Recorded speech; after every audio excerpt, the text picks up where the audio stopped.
Dr. Eric Kelly III and a host of phenomenal speakers from all around the globe for this 7-day virtual event that you don't want to miss.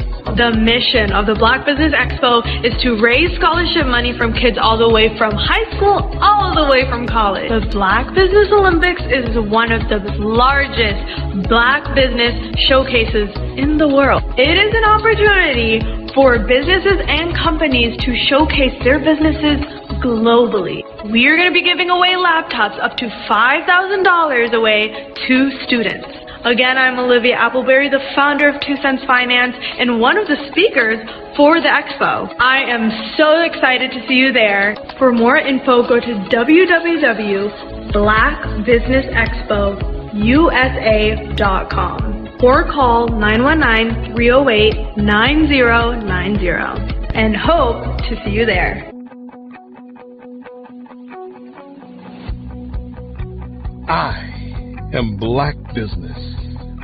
From the moment I wake until the time I sleep. Yes, I am Black Business. I am Black Business. Tell me, are you Black Business? I am Black Business. Do you support Black businesses? Listen, I support Black business because I am Black Business. Black Business Expo, one of the largest business showcases in the history of Black business in the world. The world!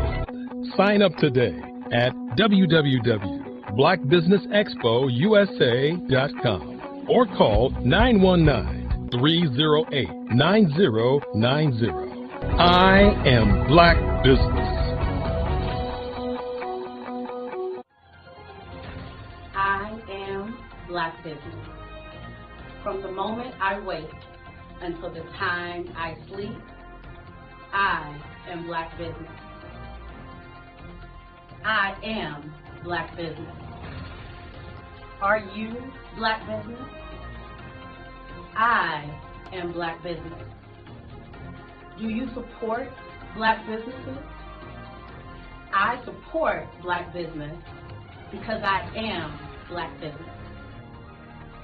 Black Business Expo, one of the largest business showcases in the history of Black America in North Carolina. Join Dr. Eric Kelly III and a host of phenomenal speakers from all around the globe for this 7-day virtual event that you don't want to miss. The mission of the Black Business Expo is to raise scholarship money from kids all the way from high school all the way from college. The Black Business Olympics is one of the largest Black business showcases in the world. It is an opportunity for businesses and companies to showcase their businesses globally. We are going to be giving away laptops up to $5,000 away to students. Again, I'm Olivia Appleberry, the founder of 2 Cents Finance and one of the speakers for the expo. I am so excited to see you there. For more info, go to www.blackbusinessexpousa.com or call 919-308-9090 and hope to see you there.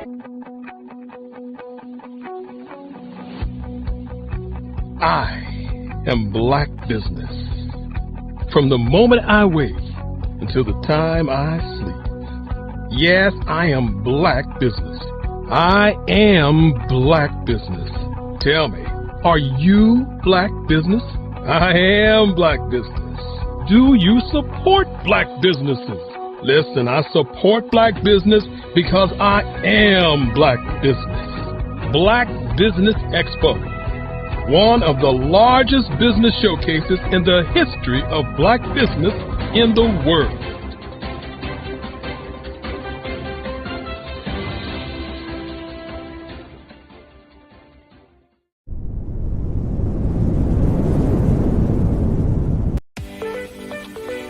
You are in the right place at the right time.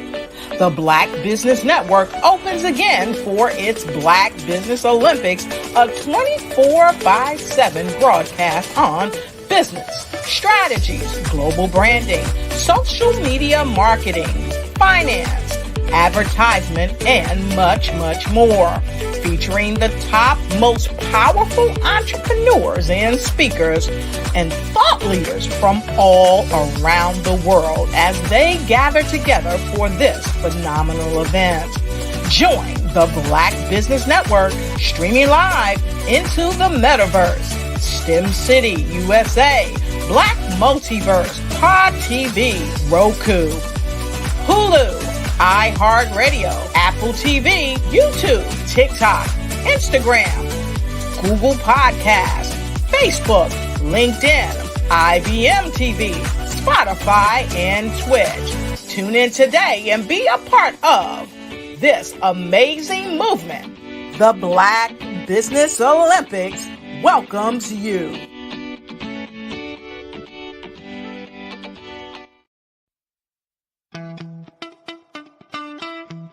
How many times have you been asked to help someone you didn't even know, a student, a business entrepreneur?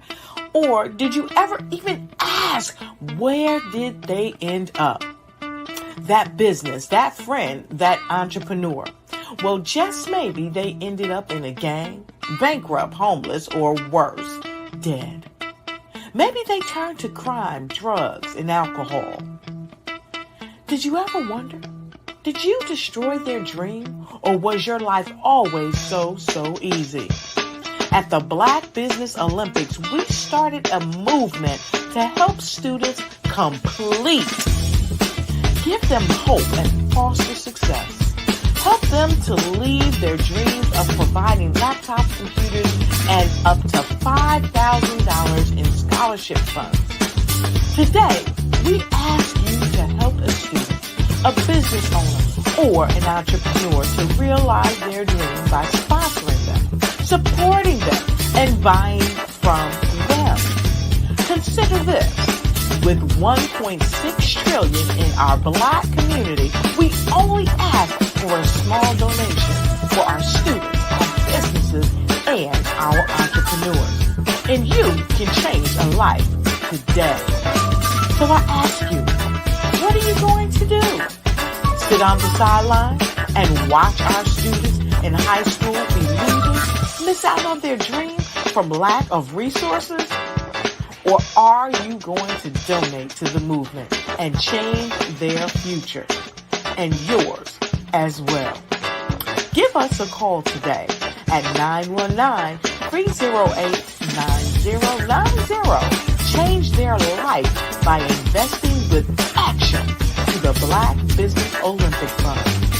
The Black Business Olympics, one of the largest business showcases of Black business in the history of the world.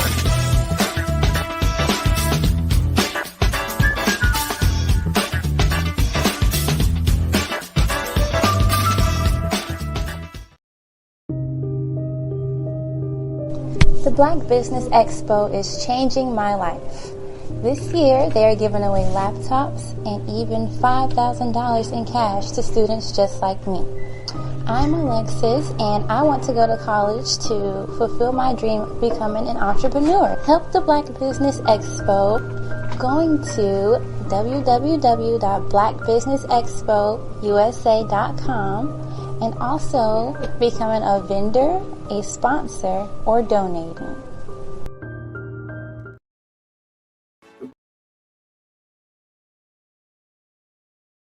The Black Business Expo's mission is to raise funds for high school seniors going to college or K-12 entrepreneurs. This expo is a fundraiser for students. Please, you may go to www.blackbusinessexpousa.com to donate to the scholarship fund or use the Cash App at $BBXUSA. Our goal is to give laptops and up to $5,000 to 10 students. Students can register online at www.blackbusinessexpousa.com. Every dollar counts. Please donate to the Black Business Expo USA Scholarship Fund.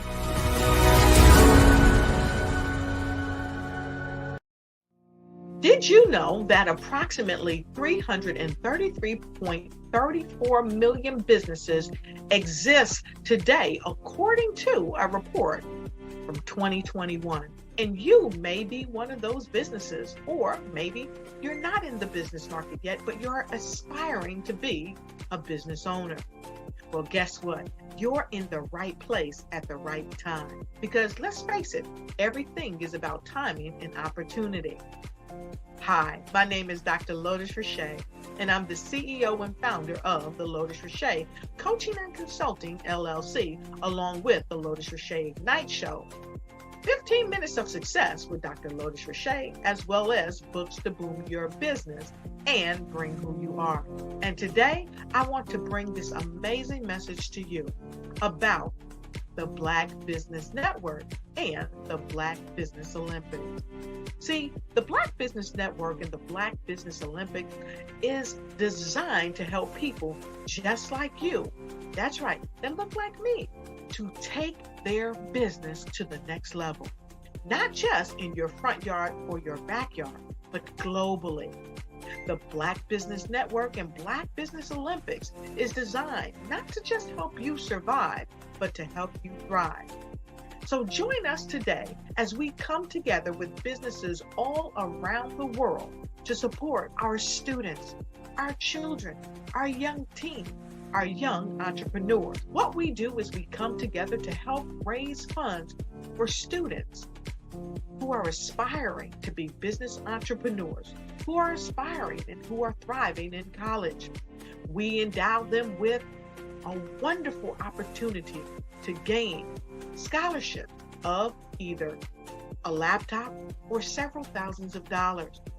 And we invite you to help be a contributor to this amazing opportunity to help someone that looks just like you. So join us today at our website and let us connect with you and help you ignite and take flight in every area of your life on the Black Business Network and the Black Business Olympics.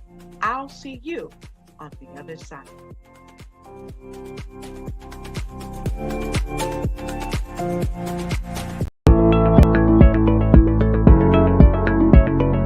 Prepare for what's coming and dominate in economic winter. Stand strong and thrive by showcasing your great products and services globally through the Black Business Network and Black Business Olympics. The Black Business Network has showcased over 2,000 companies with over $7 billion in sales each year. Over 10 million attendees have viewed the rebroadcast each month. Through the Black Business Olympics, unique styles of business training and mentoring are turning students into business owners and entrepreneurial warriors who will dominate in any economy. Gain the ultimate advantage of the Black Business Olympics, 7 days of unbelievable topics and speakers speaking around the globe. Donate your time and experience to provide expertise and scholarships to students worldwide and change the world. Now, more than ever, new insights, tools, strategies, and capabilities are needed. This is your chance for a major presentation to the world. Fill out the form and join the more than 2,000 speakers who have presented to over 200 countries. Join the Black Business Network streaming live into the Metaverse, STEM City, Black Multiverse Enterprises, Hulu, Amazon, YouTube, iHeartRadio, Apple, Facebook, LinkedIn, Pod TV, IBM TV, Spotify, and Google Podcasts. Sign up today. Spaces are limited, and we will see you there.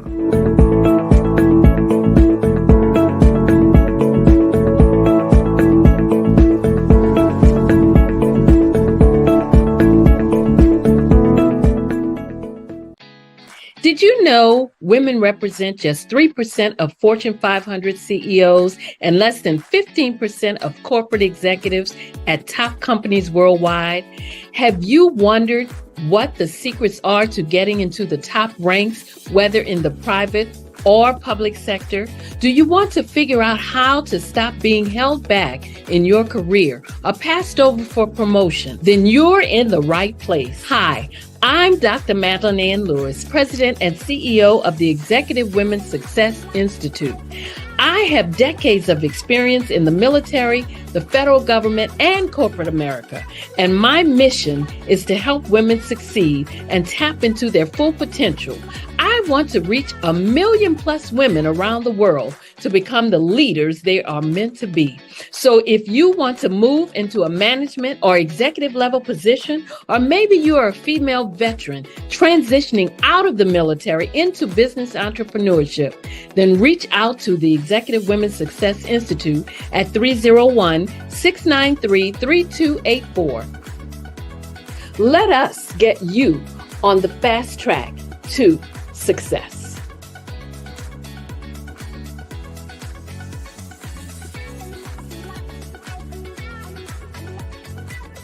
I'm Kennedy Harris. My genius is being an entrepreneur.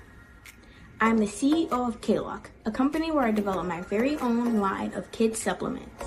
I currently market my multivitamin for kids to help combat weak immunity. During the pandemic, research has shown that having a strong immune system is key to fighting off disease. My vitamins are for kids, but adults can benefit from them as well.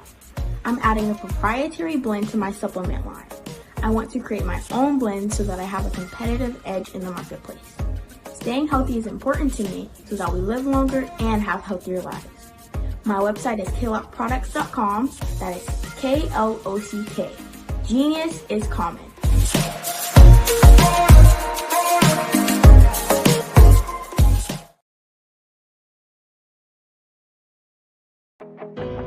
I am Black Business. From the moment I wake until the time I sleep, I am Black Business. I am Black Business. Are you Black Business? I am Black Business. Do you support Black businesses? I support Black business because I am Black Business. Black Business Expo, one of the largest business showcases in the history of Black business in the world. Sign up today at www.blackbusinessexpousa.com or call 919-308-9090. I am Black Business.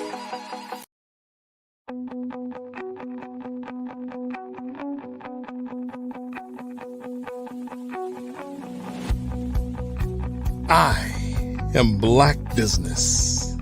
From the moment I wake until the time I sleep. Yes, I am Black Business. I am Black Business. Tell me, are you Black Business? I am Black Business. Do you support Black businesses? Listen, I support Black business because I am Black Business. Black Business Expo, one of the largest business showcases in the history of Black business in the world. The world. Sign up today at www.blackbusinessexpousa.com or call 919-308-9090. I am Black Business.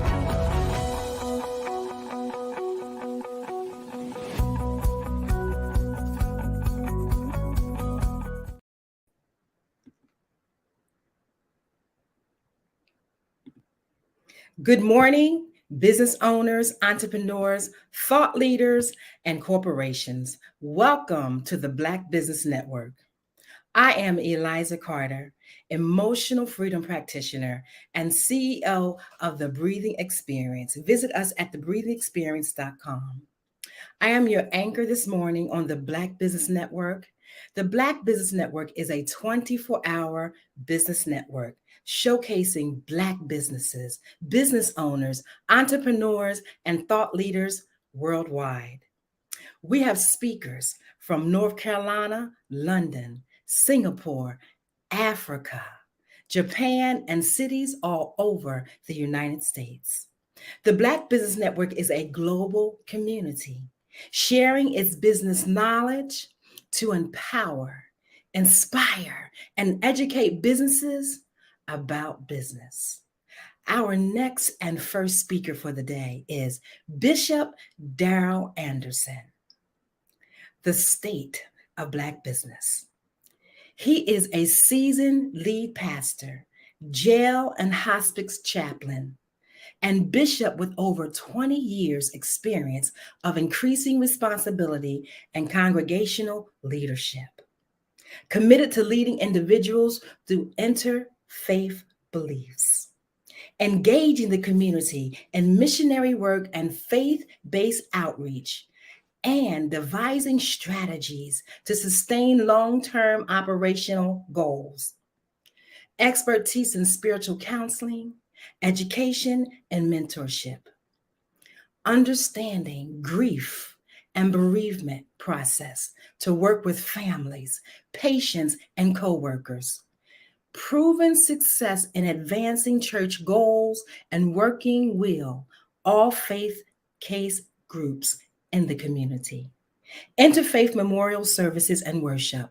Attended the Center for Chaplaincy and Clinical Pastoral Education at the Care and Counseling Center of Georgia. We welcome today to you, Bishop Darrell Anderson. Welcome. And how are you today, sir?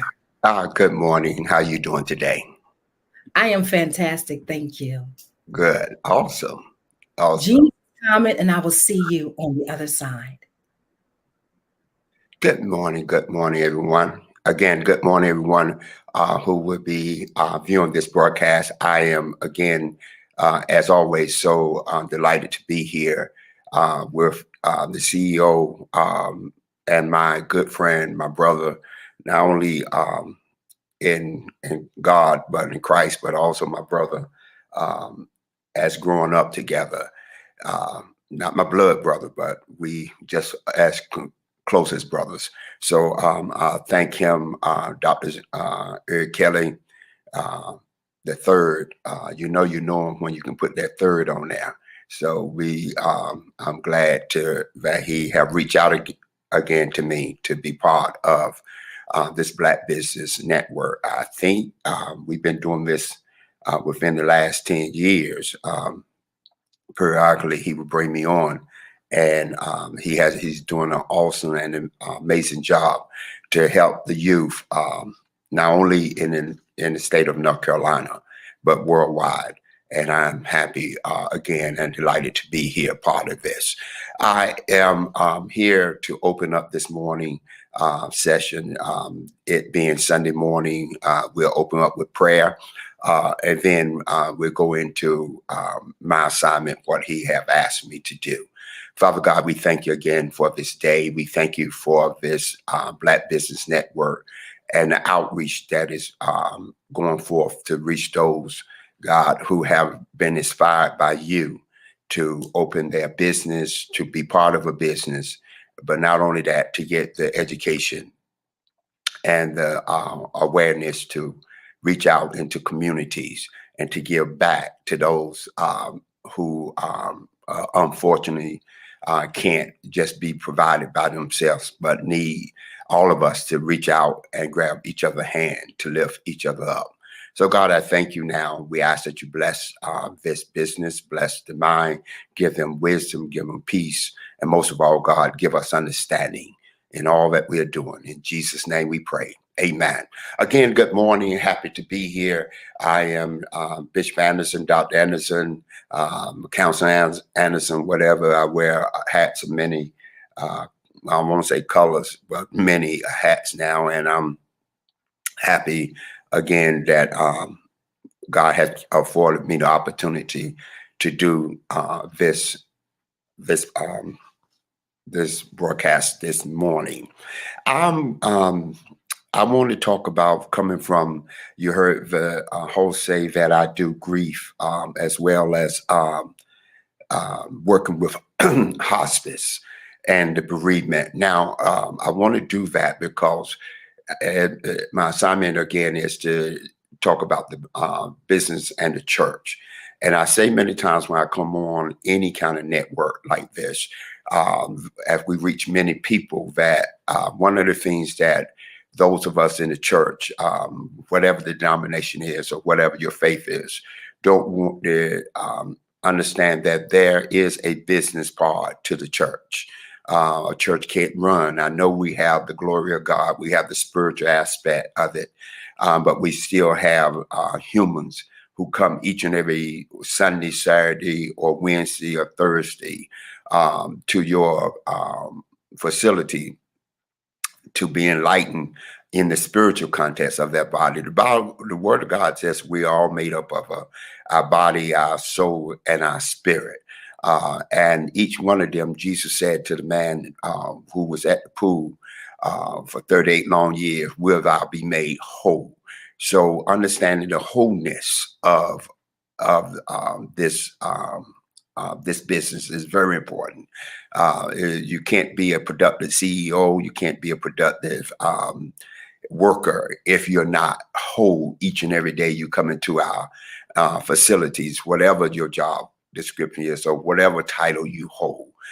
Because if you're not whole, then those around you can feel your pain, feel your grief, or feel that what you're going through. And it happens very rarely in the churches because from the business point, each and every day, every Sunday, when a person comes into that church, they're carrying baggage. And many times we as pastors or those of us in leadership, we trying to reach the spiritual part, but some people are not only just spiritually hurting, but they are emotionally hurting. And if you're putting the wrong medicine to the wrong part of the issue, then it's going to hurt you. And then in long term, we're talking about business is going to hurt your business. It's going to hurt the church. You can have a great spiritual uplifting uprising on Sunday morning, but then come Monday, Tuesday, Wednesday, your church phone is ringing. The pastors have to go here, there to settle arguments, settle those who have lost loved ones, those who are going through different situations. So I want to kind of dive into that just a little bit. And because of from the hospice point, dealing with bereavement, I am as well as a bereavement coordinator. But before I became a bereavement coordinator, I was still pastoring and not understanding the grieving point and the bereavement of my congregation. I'm the first one to admit that the church did not, or even the seminary did not prepare me to handle the business aspect of funerals and weddings. And a lot of people, or a lot of congregation think that just because I belong to a church, that my pastor should be a great counselor, or my pastor should be able to handle the business point of a funeral. Of if I lose someone in my life, then I want my church to be there for me. Now, I want you to kind of ride with me for just a few minutes, because we must understand that the church, from the business point, when you handle the funeral, handle a wedding, it is most of the time is away from the actual service on Sunday morning or Wednesday night Bible study, and you have to go and deal with someone passing. And the family members expect their pastor or their church leader or whatever has been deemed to do so to come in to offer comfort at that time. But while offering comfort, you're still dealing with the funeral arrangements. You're still dealing with how much that's going to cost. Is there going to be an insurance there? I mean, I remember a couple of times, especially in the Black churches, because we don't prepare ourselves for things like that or for situations like that. A lot of times when our loved one pass, we are running, coming to the church and saying, could our pastor, can you take up money to help me bury my mother or bury my family member or someone that I love? And the church, if they don't have an excess there, and even if they do, if it's not already allocated to do that kind of work, from a business point, understand that's still business. You just can't go in, take money and allocate it and move it around just because someone is grieving or someone is hurting. And because of that, many of us have left out of the confinements of the church, or we felt like the church was not there for us, or we felt like the pastor didn't do what he or she was supposed to do at the time. And it really leaves a void or emptiness in us where some have even said that I'm not going back to church anymore. I'm not going to attend any church because the church failed me. Now let's look in the perspective the same way. If you go into a shop, or for those who have come on the Black Business Network all week long, if you go there and you expect something from that business, and then it doesn't produce, the first thing many of us would say, well, I'm not attending that business anymore.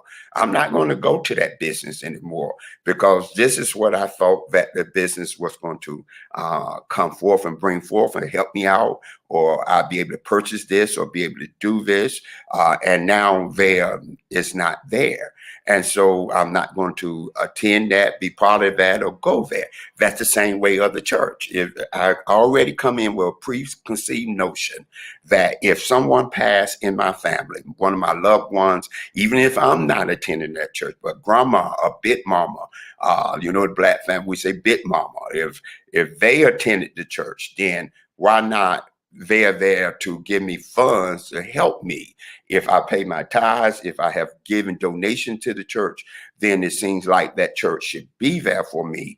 That ministry should be there for me and help me through this process. Now, let's understand some things here. Most churches are not set up, especially in the Black community, unless they are changing a lot. Not saying all churches there.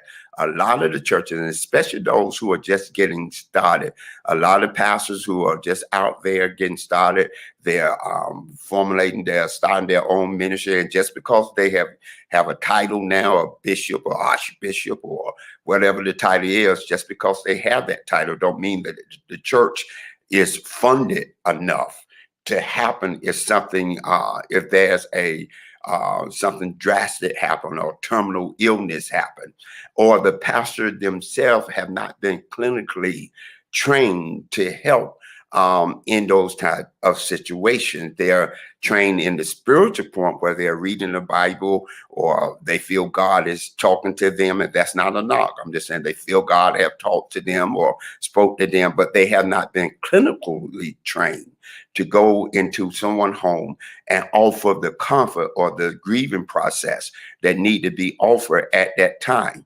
And if that's the case, then it's going to leave a void, it's going to leave an emptiness, it's going to be a disconnect from the ministry to the community or to that family. So again, we're looking at the church in that perspective as the business.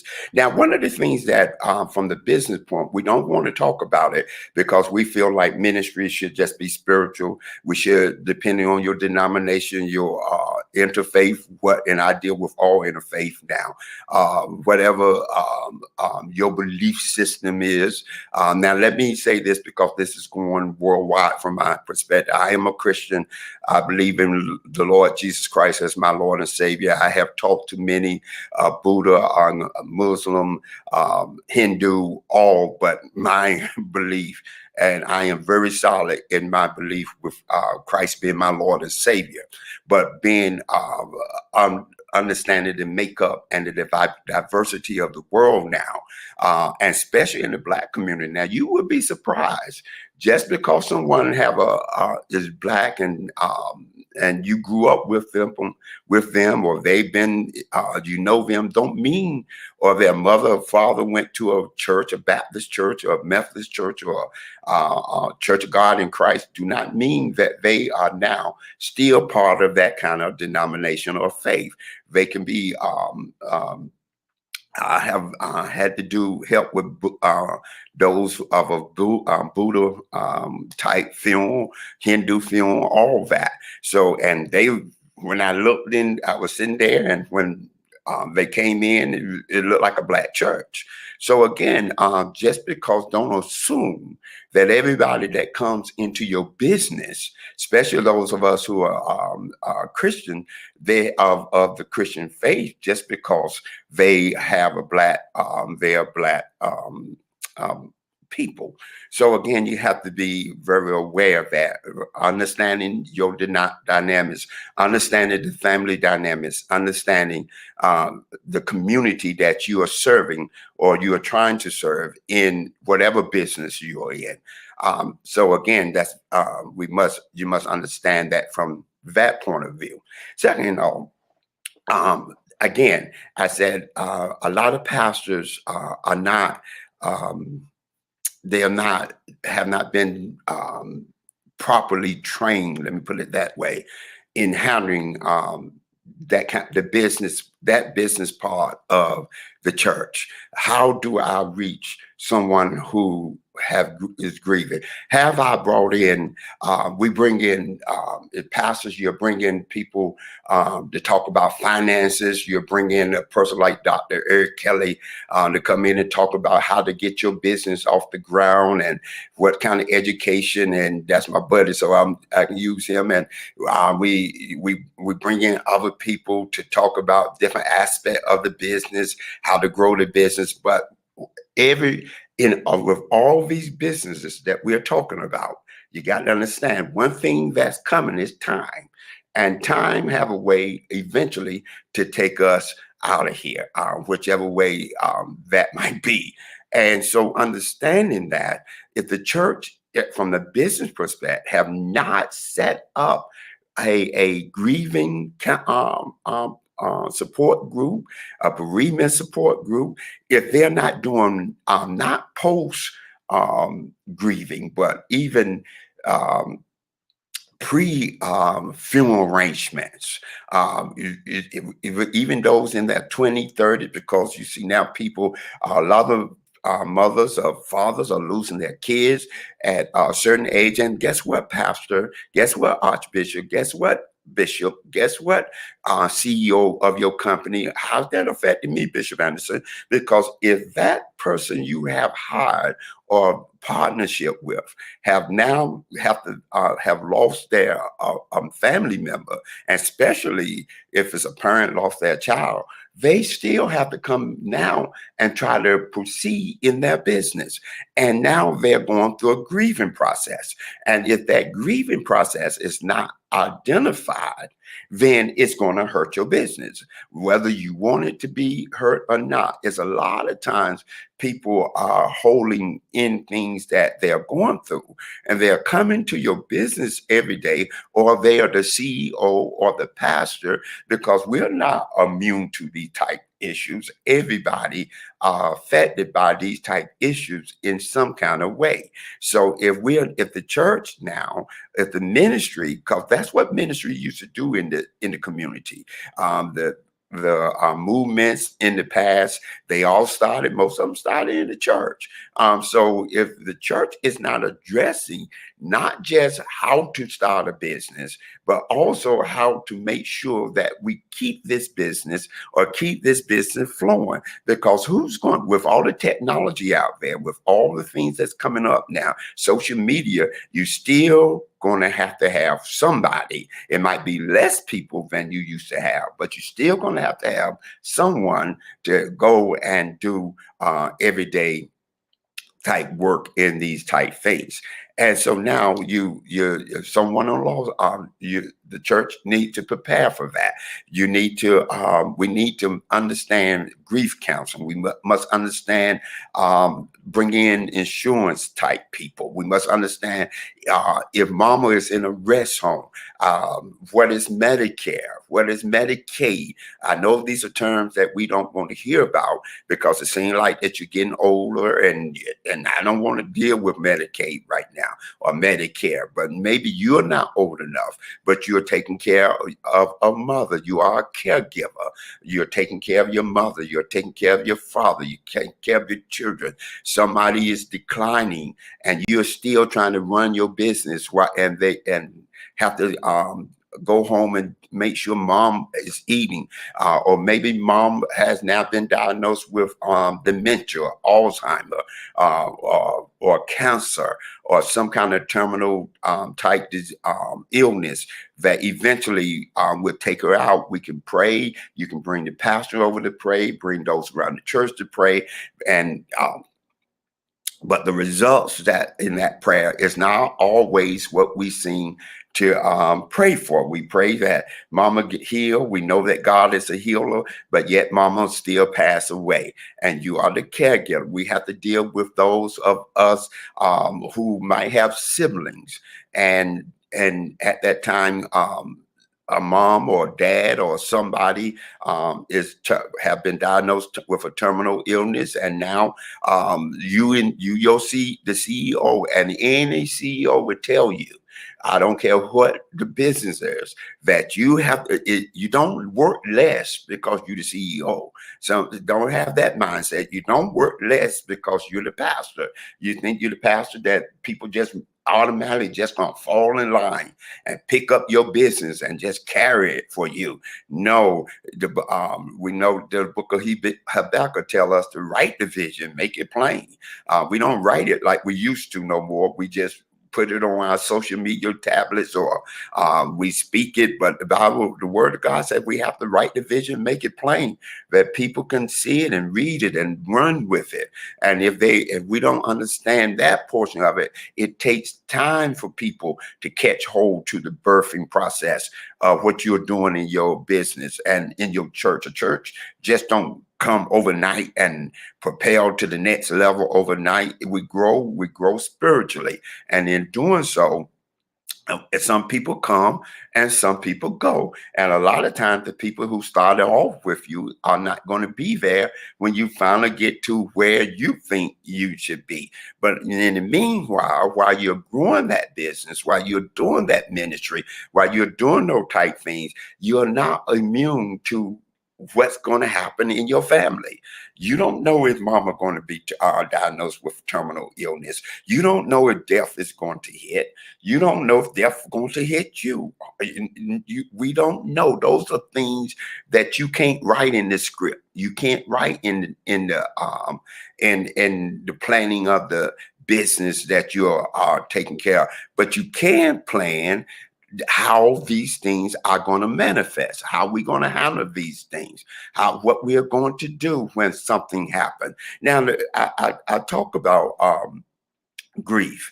I didn't understand grief, especially because in the Black community, especially in the church, and those of us, and even when you go to high school or you go to college, even if you go to a HBCU, I don't know what they're doing now. It's so long since I've been, but I'm kind of dating myself. But the bottom line is they didn't have a grief counseling or grief class to help you get through situation. You didn't know what palliative care was, where you someone who's not expected to pass, but you have to help keep them there and help maintain their sickness or that pain while they're still there. And they can stay there for 5 or 6 years while you're still trying to get your business off the ground. So now you're a caregiver as well as a CEO of a company. You have to leave the CEO part and go home, or leave the pastoring part and go home and take care of someone who can't do for themselves. And you have to watch them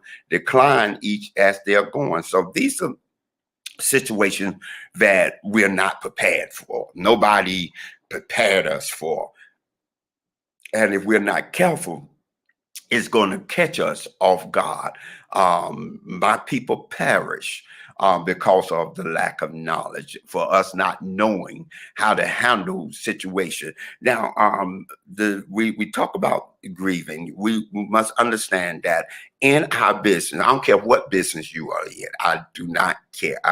That's not my issue. I leave that to Dr. Kelly and the panel who do all of that. They are experts in those kind of area.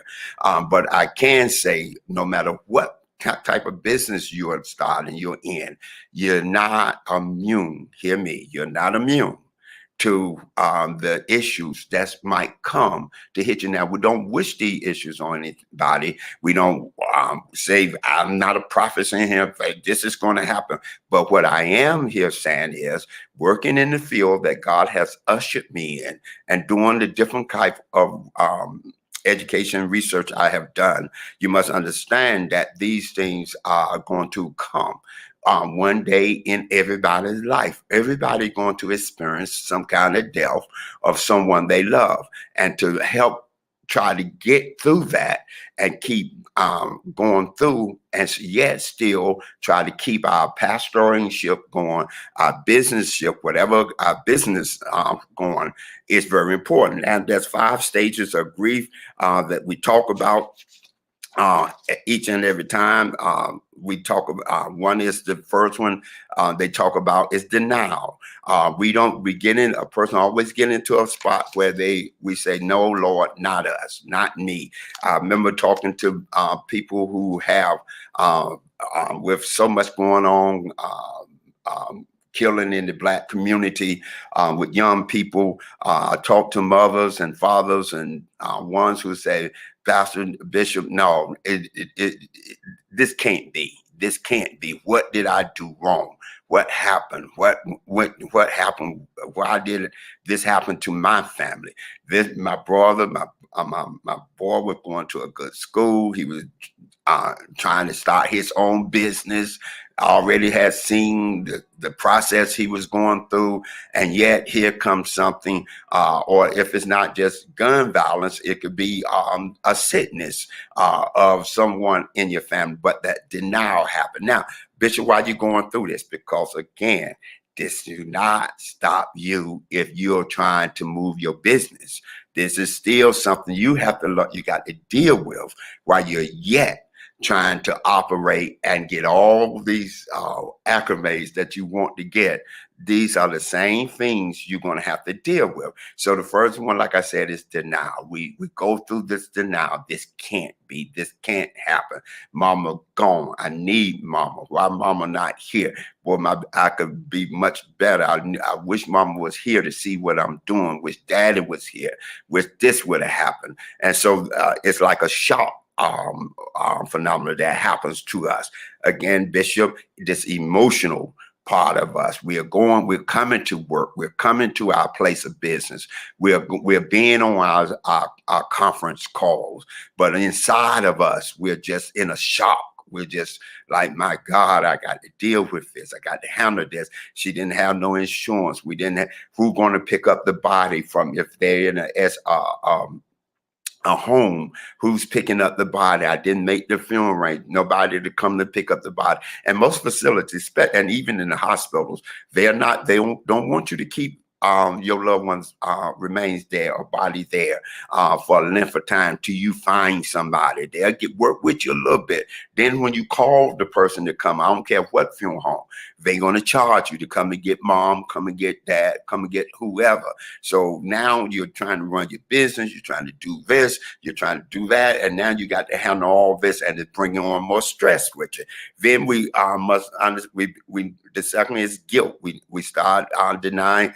Talking about guilt. Man, I should have got this together. I should have talked to her. I should have said how much I love her. I should have done this. And we go to the I should have. I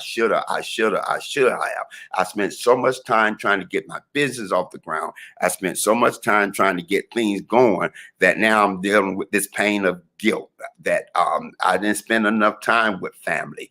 And if we do not know how to walk that line of getting our business, being a CEO, because when we become that CEO, man, we feel like we invincible, that we can do all things through Christ Jesus.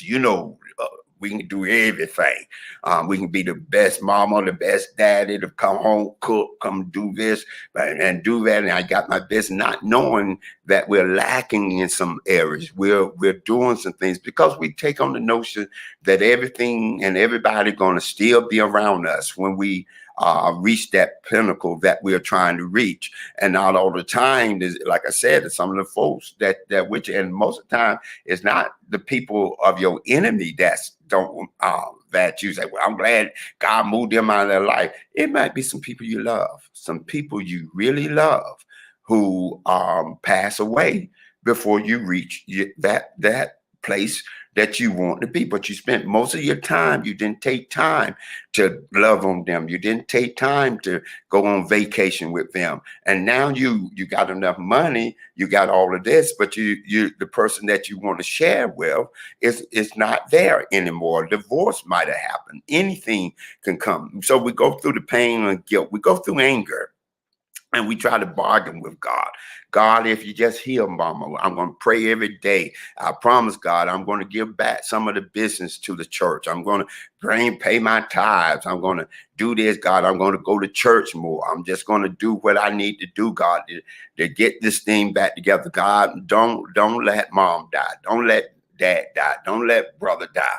God, please, God, whatever do, God, I promise I'll be a better person. I'll be a better vet. I won't spend so much time doing at the job. I won't spend so much time in school. I won't do all this. I'll be a better wife. I'll be a better husband. So we go through the bargaining thing. Now, God, again, these are the same folks in the church, coming every day in the church that pastor is trying to preach to, but they already have this wall up. This emotional turmoil is going through. These are the same folks that you're trying to come and do your business with, that you want. So we want them to handle the business part. Can you come and do this? Can you come and do that? Not recognizing that sometimes people are not emotionally equipped. They might be mentally ready. Educationally ready and be a great person, educated, but right now they're having a breakdown. And if you don't recognize that, and which many of us don't, because we're so busy trying to get stuff off the ground, get things moving, we want to keep the train, and we want to pull this train out of the station and get it rolling, and not understanding that the passengers that we're asking to come along with us are not emotionally ready. If they went through a divorce, if they're going through some kind of relationship situation, the business part is going good, we getting this up, but you have a husband now or wife who's not there with you, they're not trying to back you, or you have a person in your life, you might not be married, but you started off good, they started off saying they want you there, they're going to be there with you, but now they did a whole 360 on you and say, no, you're spending too much time here. Jealousy is hitting up because you have to deal with somebody in the business of opposite sex, in the church of opposite sex, and that companion you have is not understanding that. So all these things are crippling the emotional aspect of your business. And if that's not good, will thou be made whole? Secondly, we in grieving, you deal with the depression. We have clinical depression where we actually someone go to the doctor or psychiatrist or what, and you get on medication. And a lot of times people in business, they are going through a clinical depression. But then we have our little depression that caused by us losing someone, something, or maybe the first business you started failed, and you have the wall up with this time. I don't know. I'm not going to put myself out there like that. I'm going to isolate myself. I'm not going to let people around me. I'm not going to allow people to come into my world like this anymore because what I experienced the last time. So all of these things, we're going through that depression, and depression can go into loneliness. So I see that, and my time is up. But again, I just thank you for allowing me to come on, and we're going to turn it back over to Ms. Carter. Bishop, thank you so very much. The key areas that you hit today are so vitally important. As you know, the stress, not handling the bereavement because we've not properly prepared for what's to come, and this is a big issue, as we know, in the Black community, and we've got to get this thing straight, got to get some insurance, and get educated so we can educate the others, like our children, those who are up and coming leaders. So thank you for your sacrifice of time today. We're so grateful to always have you on the Black Business Network. Genius is common, and I'll see you on the other side. And thank you so much. Thank Dr. Kelly and all of those of that team. Y'all have a great day. You too. You're very welcome. The Black Business Expo's mission is to raise funds for high school seniors going to college or K through 12 entrepreneurs. This expo is a fundraiser for students. You may go now to www.blackbusinessexpousa.com to donate to the scholarship fund or use Cash App that's on the screen below. Say with me now, $BBXUSA. Go there and donate. Our goal is to give laptops and up to $5,000 to 10 students. Students can register now online at www.blackbusinessexpousa.com. Every dollar counts. So we want to remind you to donate to the scholarship fund now. We want to thank our Black Business Expo USA sponsors for August of 2023.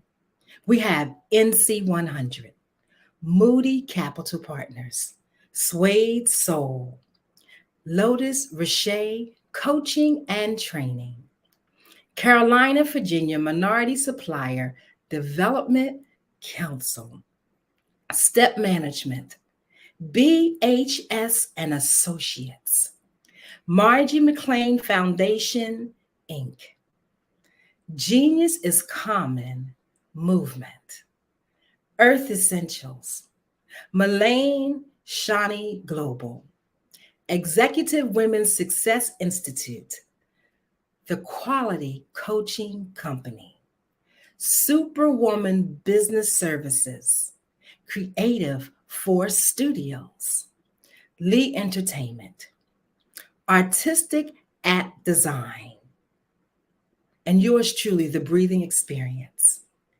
Black Business Expo USA, Genius is Common, and I'll see you on the other side. Hello, my name is Kiasi Helm, and I'm 14 years old. I think my genius would probably have to be setting goals and achieving them. I say this because ever since I was young, I always wanted to be an author, and at age 11, I ended up achieving this. But not only did I end up becoming an author, I ended up becoming a public speaker, a publisher, a business owner, all these great things. The name of my business is Written by Kids Publishing Company. I decided to start this company because I thought it was important for me to help kids my age express themselves through literacy and just achieve their own goals. Because to me, achieving goals is the best thing in the world to feel. It's you just achieving things and aspirations that you set for yourself. And I know that everybody is capable of this because even if you don't end up achieving the goal, you still tried your best, and that's the most important thing. And everybody is capable of this because genius is common. Thank you. Attention all entrepreneurs and companies. Are you looking for reliable and efficient virtual assistants and back office support to help you manage your business tasks? Look no further than Superwoman Business Services. Our team of virtual assistants provides a full range of administrative support services, including operations management, social media marketing, and much more. We also offer website design services to help you create a professional online presence that reflects your unique brand. In addition to administrative support and website design, we offer business development and structuring services to help you grow your business and achieve your goals. We'll work closely with you to identify areas of improvement and develop a customized plan to help you reach your full potential. At Superwoman Business Services, we understand that running a business can be overwhelming and time-consuming. That's why we're here to help you fly high and achieve success. Our virtual assistants are highly skilled, experienced, and dedicated to providing you with the support you need to thrive. Come fly with us and take your business to new heights. Let us help you become the superhero entrepreneur you are meant to be.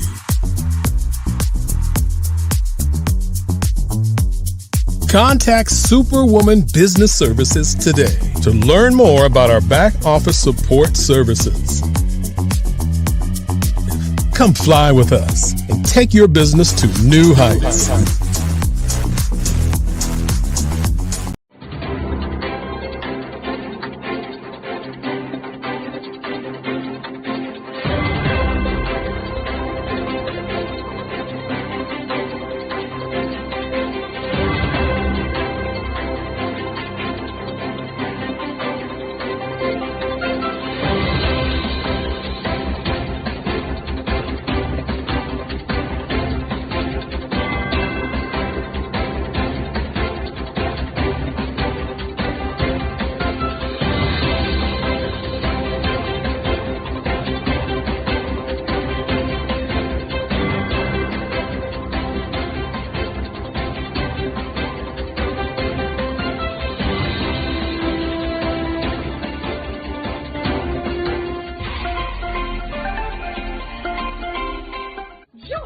Dr. Eric Kelly III and a host of phenomenal speakers from all around the globe for this 7-day virtual event that you don't want to miss. The mission of the Black Business Expo is to raise scholarship money from kids all the way from high school, all the way from college. The Black Business Olympics is one of the largest Black business showcases in the world. It is an opportunity for businesses and companies to showcase their businesses globally. We are going to be giving away laptops up to $5,000 away to students. Again, I'm Olivia Appleberry, the founder of 2 Cents Finance and one of the speakers for the expo. I am so excited to see you there. For more info, go to www.blackbusinessexpousa.com or call 919-308-9090 and hope to see you there. I am Black Business.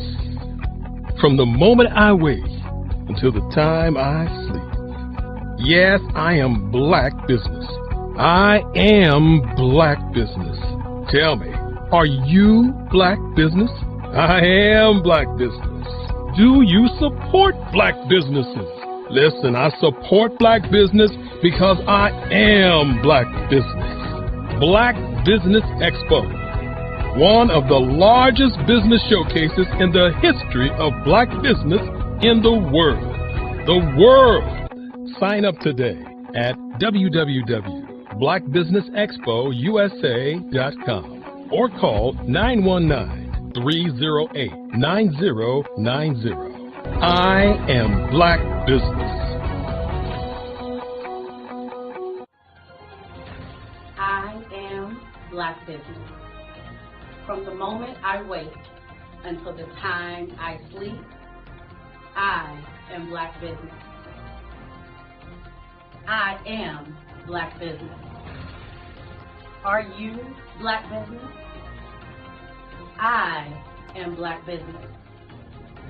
Do you support Black businesses? I support Black business because I am Black Business.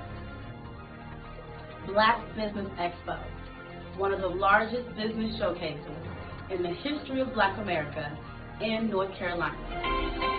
Join Dr. Eric Kelly III and a host of phenomenal speakers from all around the globe for this 7-day virtual event that you don't want to miss. The mission of the Black Business Expo is to raise scholarship money from kids all the way from high school, all the way from college. The Black Business Olympics is one of the largest Black business showcases in the world. It is an opportunity for businesses and companies to showcase their businesses globally. We are going to be giving away laptops up to $5,000 away to students. Again, I'm Olivia Appleberry, the founder of 2 Cents Finance and one of the speakers for the expo. I am so excited to see you there. For more info, go to www.blackbusinessexpousa.com or call 919-308-9090 and hope to see you there. I am Black Business.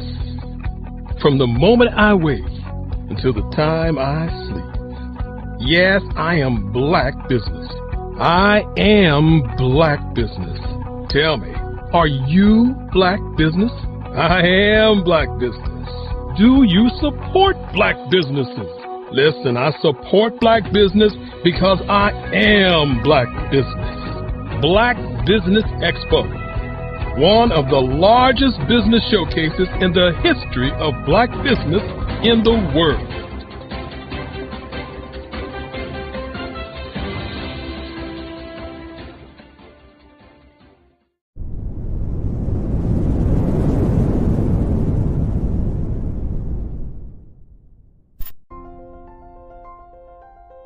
What if you could build your own city?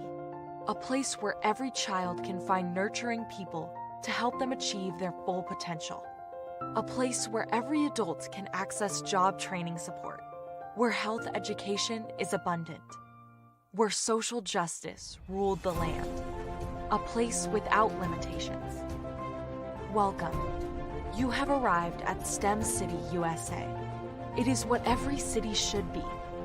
A safe and trusted community where you find people and resources to help you become everything you are and beyond. STEM City is unlike anything you have ever experienced.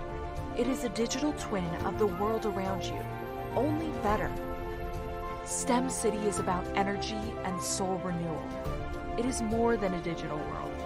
You can almost feel the power of live cultural events, music, and theater.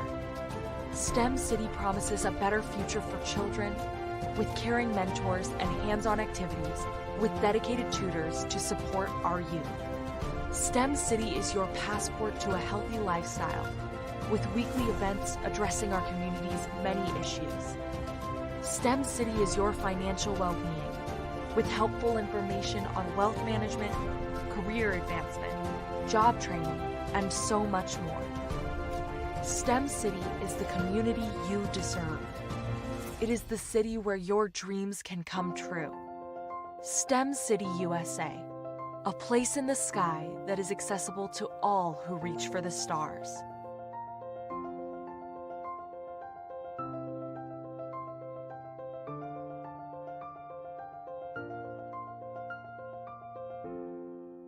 I'd like you to imagine with me, if you will, opening an app where you can collaborate with like-minded individuals from around the world, get inspiration and in-app tools to launch and grow your business, as well as share your knowledge and earn compensation, all in one app. Well, the name of that app is Truso, short for Truly Social. Hi, I'm Matthew Newman, the founder and CEO of Truso, a new concept in social media. Truso is designed from the ground up to be a platform that's both social and empowering for all its users. How exactly do we do that? I'm glad you asked. First, Truso brings the world together via video. Psychologists assert that video provides a significantly more effective connection than audio only. When you enter a community on Truso, you're face to face. Second, on Truso, you don't have to have 1 million followers to monetize. Our business model allows all hosts and moderators to monetize, no matter the size of your following, by 1, producing fee-based content, and 2, inviting others to join the platform as subscribers. Even more, Truso has an in-app resource library with over 100 free resources, forms, and documents to help you build your brand and grow your business. Third, Truso is inclusive. The deaf and hard of hearing communities make up 360 million people worldwide. Unlike audio-only apps, Truso embraces this community, providing a networking platform that allows them to participate via video and closed captioning. We even have a deaf and hard of hearing foundation in the works as well.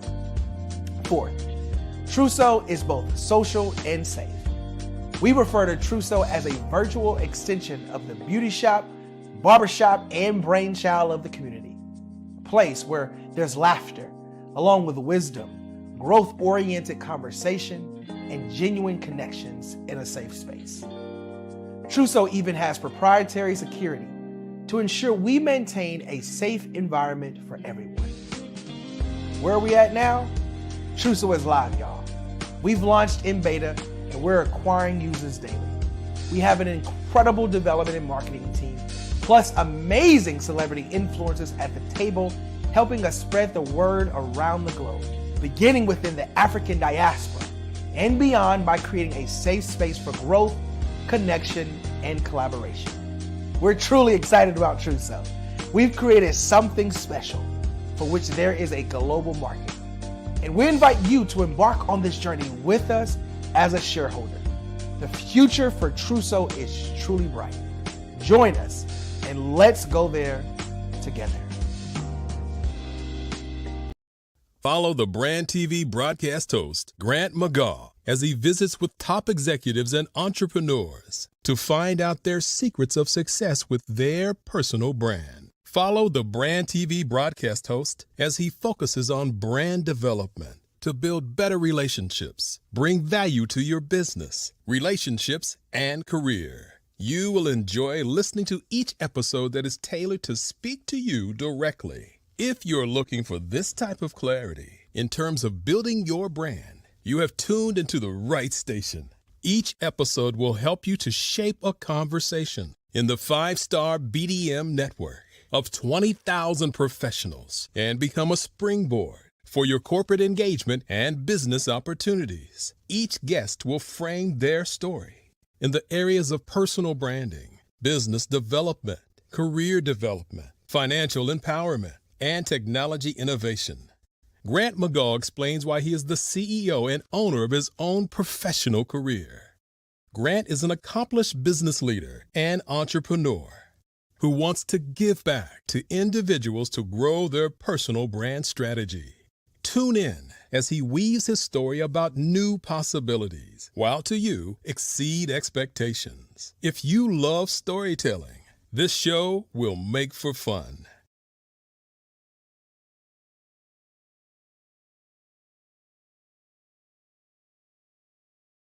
Phenomenal Tanya T. Wise, who is here from the great state of Maryland.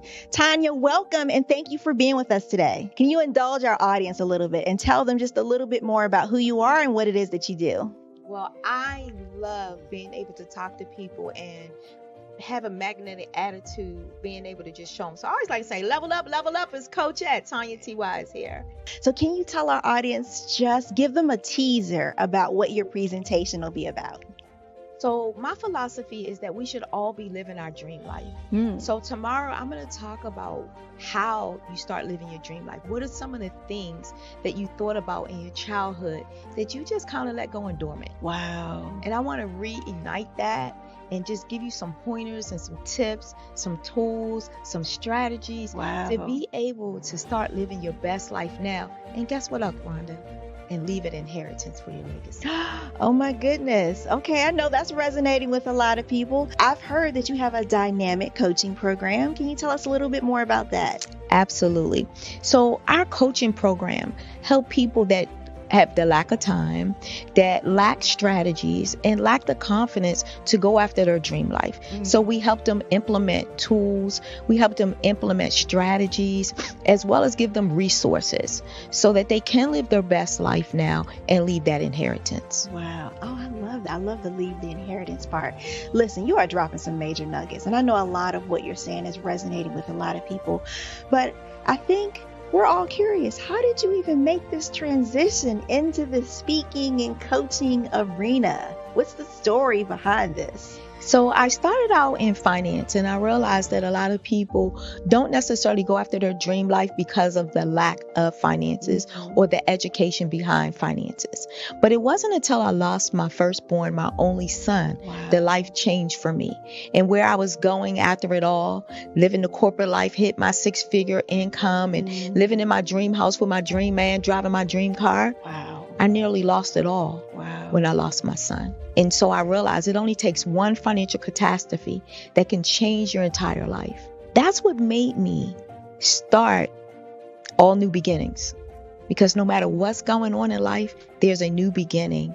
And because of that, we develop a program called Wise Minded. My little slogan is, don't just dream it, let's live it. If they want to connect with you or work with you, what is the best ways for them to be able to do that?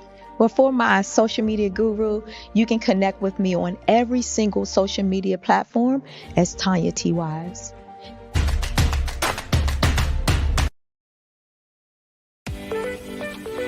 You are in the right place at the right time.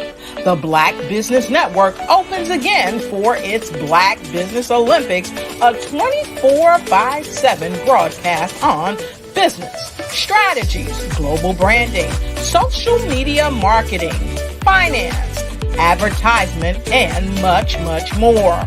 Featuring the top, most powerful entrepreneurs and speakers and thought leaders from all around the world as they gather together for this phenomenal event.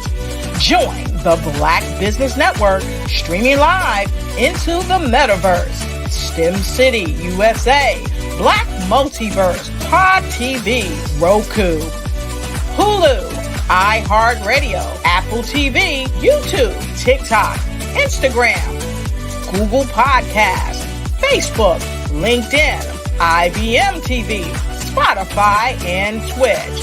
Tune in today and be a part of this amazing movement. The Black Business Olympics welcomes you.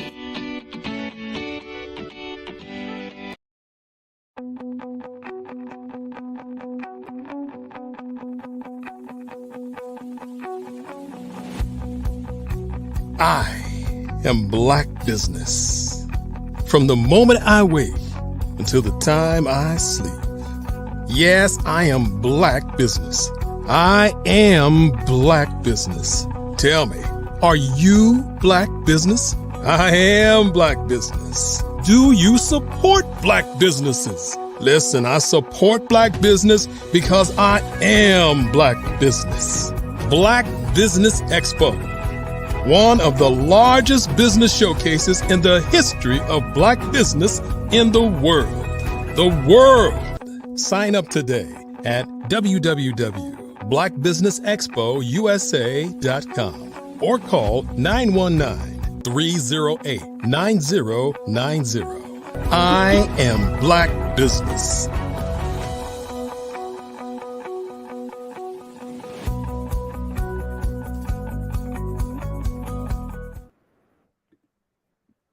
Great morning, business owners, entrepreneurs, thought leaders, and corporations. Welcome to the Black Business Network. I am Eliza Carter, emotional freedom practitioner and the CEO of The Breathing Experience. Visit us at thebreathingexperience.com. I am your anchor for this morning on the Black Business Network. The Black Business Network is a 24-hour business network showcasing Black businesses, business owners, entrepreneurs, thought leaders worldwide. We have speakers from North Carolina, London, Singapore, Africa, Japan, and cities all over the United States. The Black Business Network is a global community, sharing its business knowledge to empower, inspire, and educate businesses about business. Our next dynamic speaker is Virgil G. Thornton, Sr. He is a native of Virginia. He has been happily married for 33 years to the amazing Dr. Michelle Boone Thornton, a college professor. Virgil is a proud father of twin daughters and one son.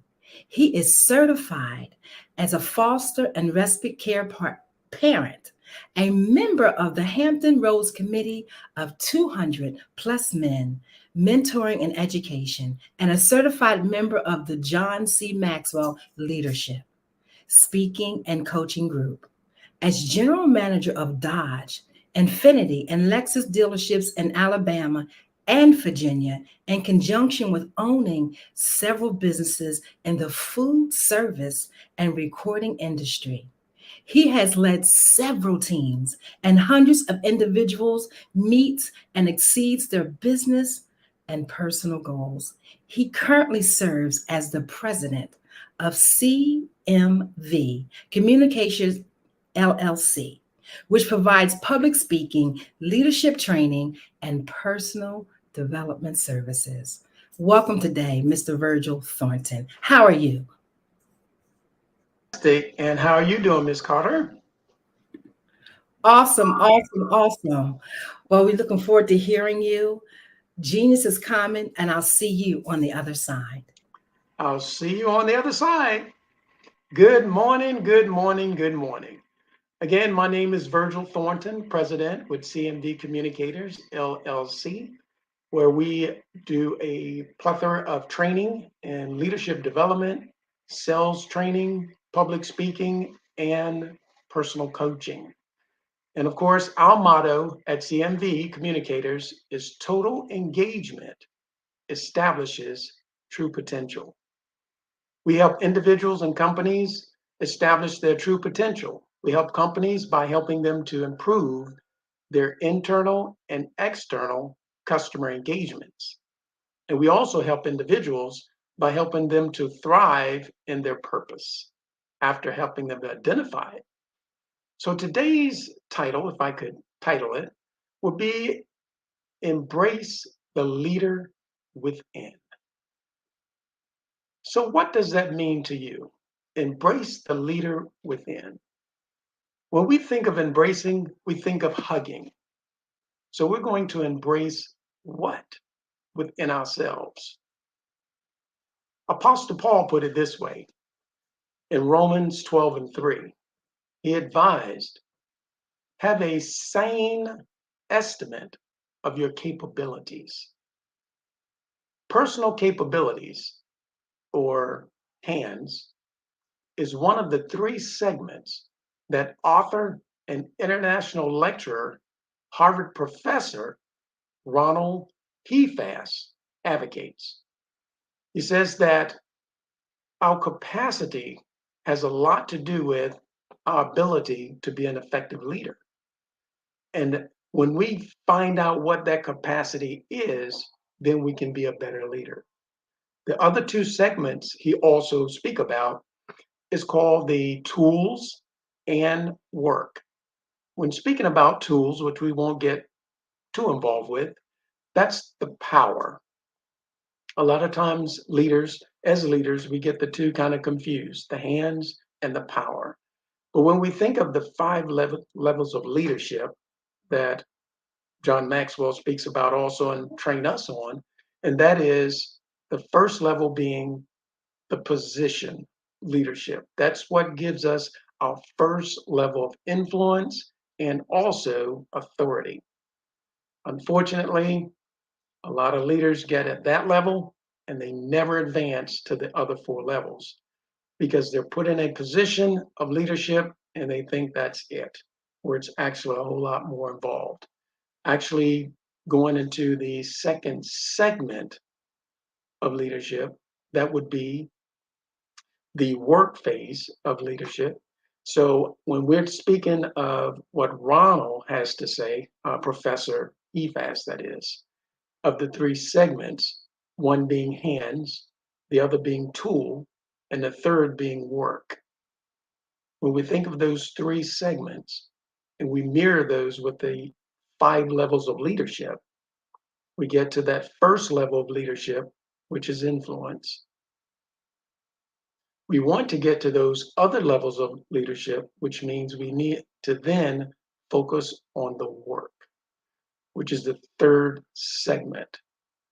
When we focus on the work, Then we get into our capabilities. What are we capable of doing? And the way that we find out about that leader that's within and embracing that leader within us is that which drives us. That leader within us is our strengths. What are your strengths? At CMV Communicators, we do assessments to help people identify their strengths. When we can identify our strengths, we can work in that direction and then also manage our weakness.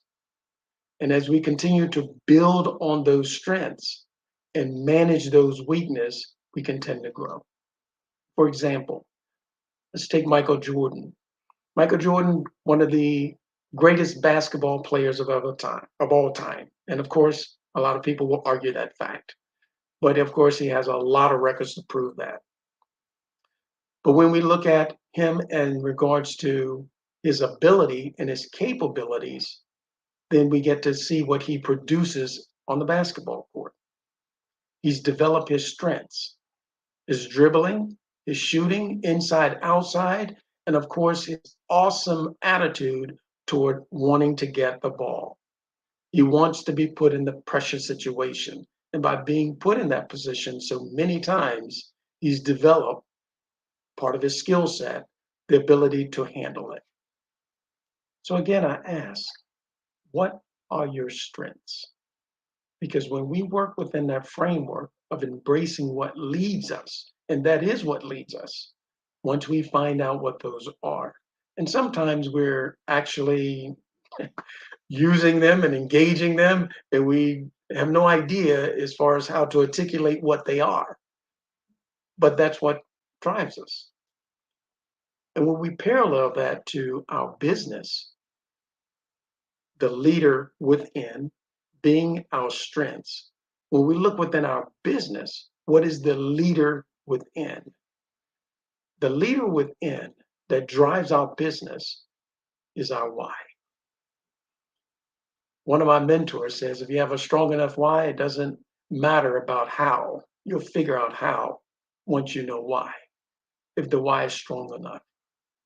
So in our business, once we find out our why, which is our embracing that internal leader, that moves us toward our mission statement. Our mission statement is the foundation of our business. It is the value proposition. And when we embrace the leader within ourselves, it's our value proposition. What are we bringing to the table? What are we bringing to the market? What are we bringing to our business? Our mission statement is so important to our business, again, because it is the foundation. If we build a house, it all starts with the foundation. The larger the building, the more concentration on the foundation, because it's so much weight and so many things that will be built upon the foundation. Unfortunately, I found that a lot of companies kind of forget about their mission statement. I would say I have taken my own personal kind of study on it, and I ask employees of different places I engage, what is the mission statement here at Walmart? What is the mission statement here at Target? What is the mission statement here at your company, whatever restaurant? More than likely, it's a 99.9% chance there is a mission statement for that company. I've asked some of my teammates, what is the mission statement of our company? And that was so important to make sure that everyone in the company understood the mission statement. Not just know what it is, but understand what it is. Because that's extremely important. It's so important because that's part of the leader within the company. It is what's going to ignite, excite, and drive the team. Also, it builds that internal and external engagement. When a person is part of something and know why, When you go to a basketball game and you play basketball, you know why you're there, to win the game, not just to play basketball and no one keeps score. There's a different drive that happens. There's a different engagement in the game that happens. And the same thing happens in business. When our internal team understands our why we're in business, and couple that with our foundation, the mission of our business, then we've embraced the leader within our business. Now we can move forward. I ask you, what is your mission statement? Is everything happening in your company built upon that statement? And it doesn't have to be very long. I challenge you to look at Microsoft and see how short their mission statement is. And speaking of Microsoft, when I think of Steve Jobs and his career path and the why that drove him and him embracing his leader within, he started with Microsoft, the company that he started out of his garage. He built it to a multi-billion-dollar company. Unfortunately, he got fired from his own company, which is very interesting. But he didn't let that stop him. He wanted to leave Silicon Valley, but he said no. There was a leader within that needed to get something out. So he started a second company, Pixar. And of course, they became the greatest known as far as animation with movies. As life would have it, Microsoft buys Pixar, so he goes right back to the company he left. And of course, as we all know, Microsoft is in just about every home that you could think about, and businesses too are affected by it because he embraced the leader within himself and said, no, there's a drive in me that I need to serve the public. And that's what he wanted to do. He wanted to give service. When I also look at some of the things that Professor Hefas teaches, and I've actually taken some of his courses because I'm always learning as much as I can about leadership. And it's changing because the dynamics of leadership changes a little based on the mindset of those that are on our team, on our teams. Millennials have different thought processes than your Gen X or your Gen Y, and even your baby boomers. So how do we navigate through that? And of course, through CMV communicators, we have members of our family who are involved with the company. And of course, we can address those things because we have members in some of those generational gaps. But back to lecturer author Hefas. He states something very, very interesting. He says we need to anchor leadership into the work of the leadership itself. Interesting statement. So in business, when we look at anchoring our leadership into the work of the leadership itself, we understand his three segments: the hands, capabilities, the tools, the influence, and the work. What are we trying to accomplish? What is the challenge? Whether it be positive or negative, seemingly, because everything is positive. It's all how you look at it. So when we look at engaging leadership into the work itself, we must internalize, we must embrace something within the work. So we take the leadership and we put it within the work itself. Example, I've had the pleasure of leading some teams in the automotive industry, in the food service industry, also in the entertainment industry, and some of those leadership styles and disciplines actually overlap. I'm not necessarily sure that some of those things will overlap out on the battlefield. So the leadership is within the work. Bracing the leader within. I ask again, what does that statement mean to you now? When we embrace the leader within, we have to step outside of ourselves. Sometimes it's called take self-assessments.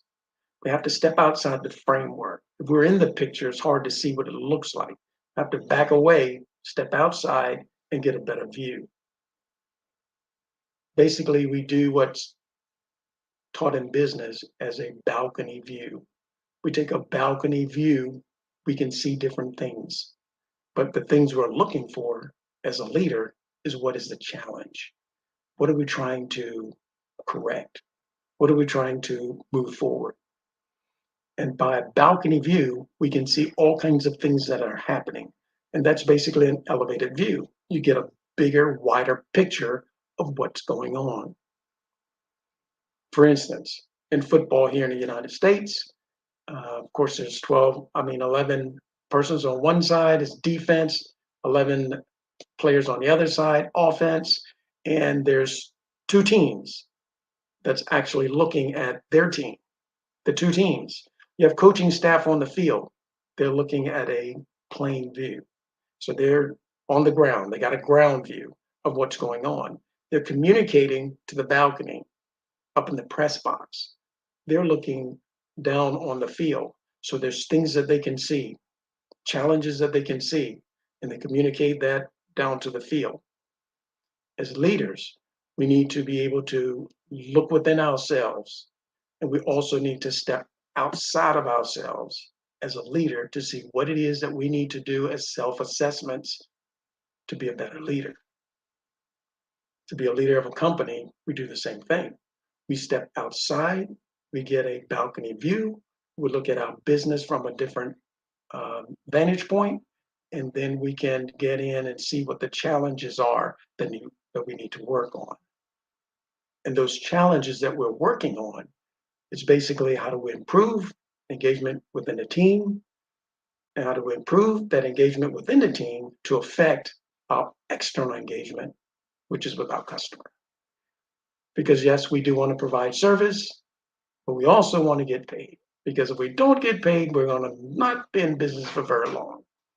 So it's extremely important to embrace that leader within, first with self, and then secondly, with the company. And of course, looking at it from a vantage point of a balcony view versus a ground view. Then we can start establishing our true potential by providing the best service.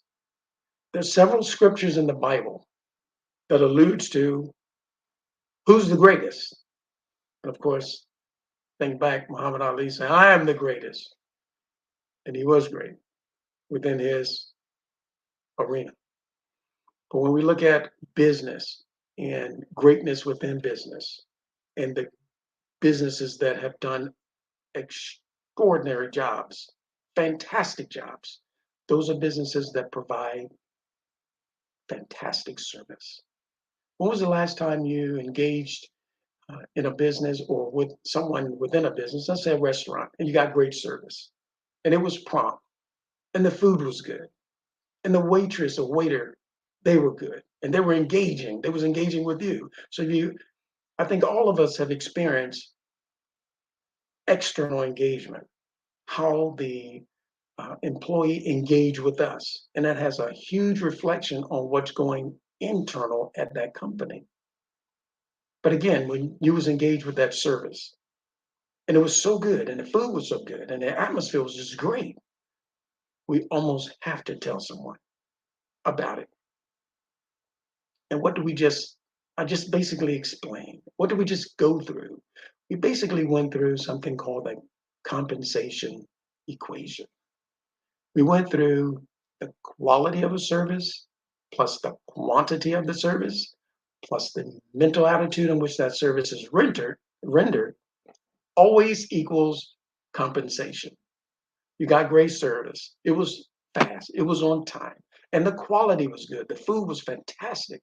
And our waiter, we couldn't ask for anything. We was half full on our glass and they came right in.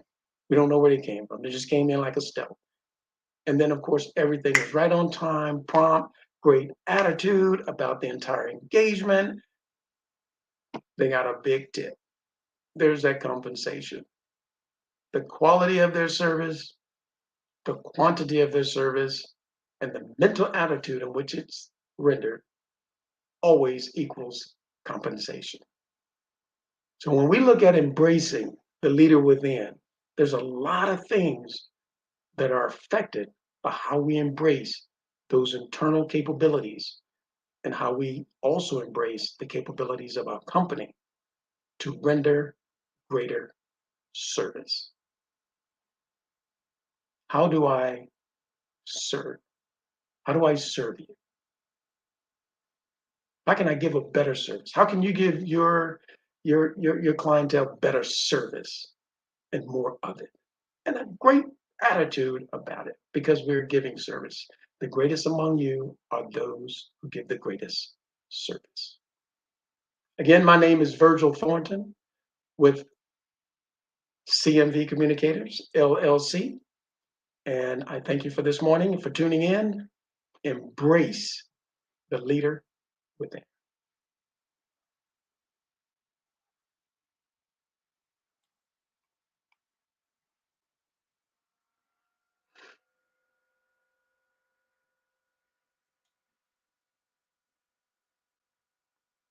Okay, looks like we're waiting on Ms. Carter. But I have more time.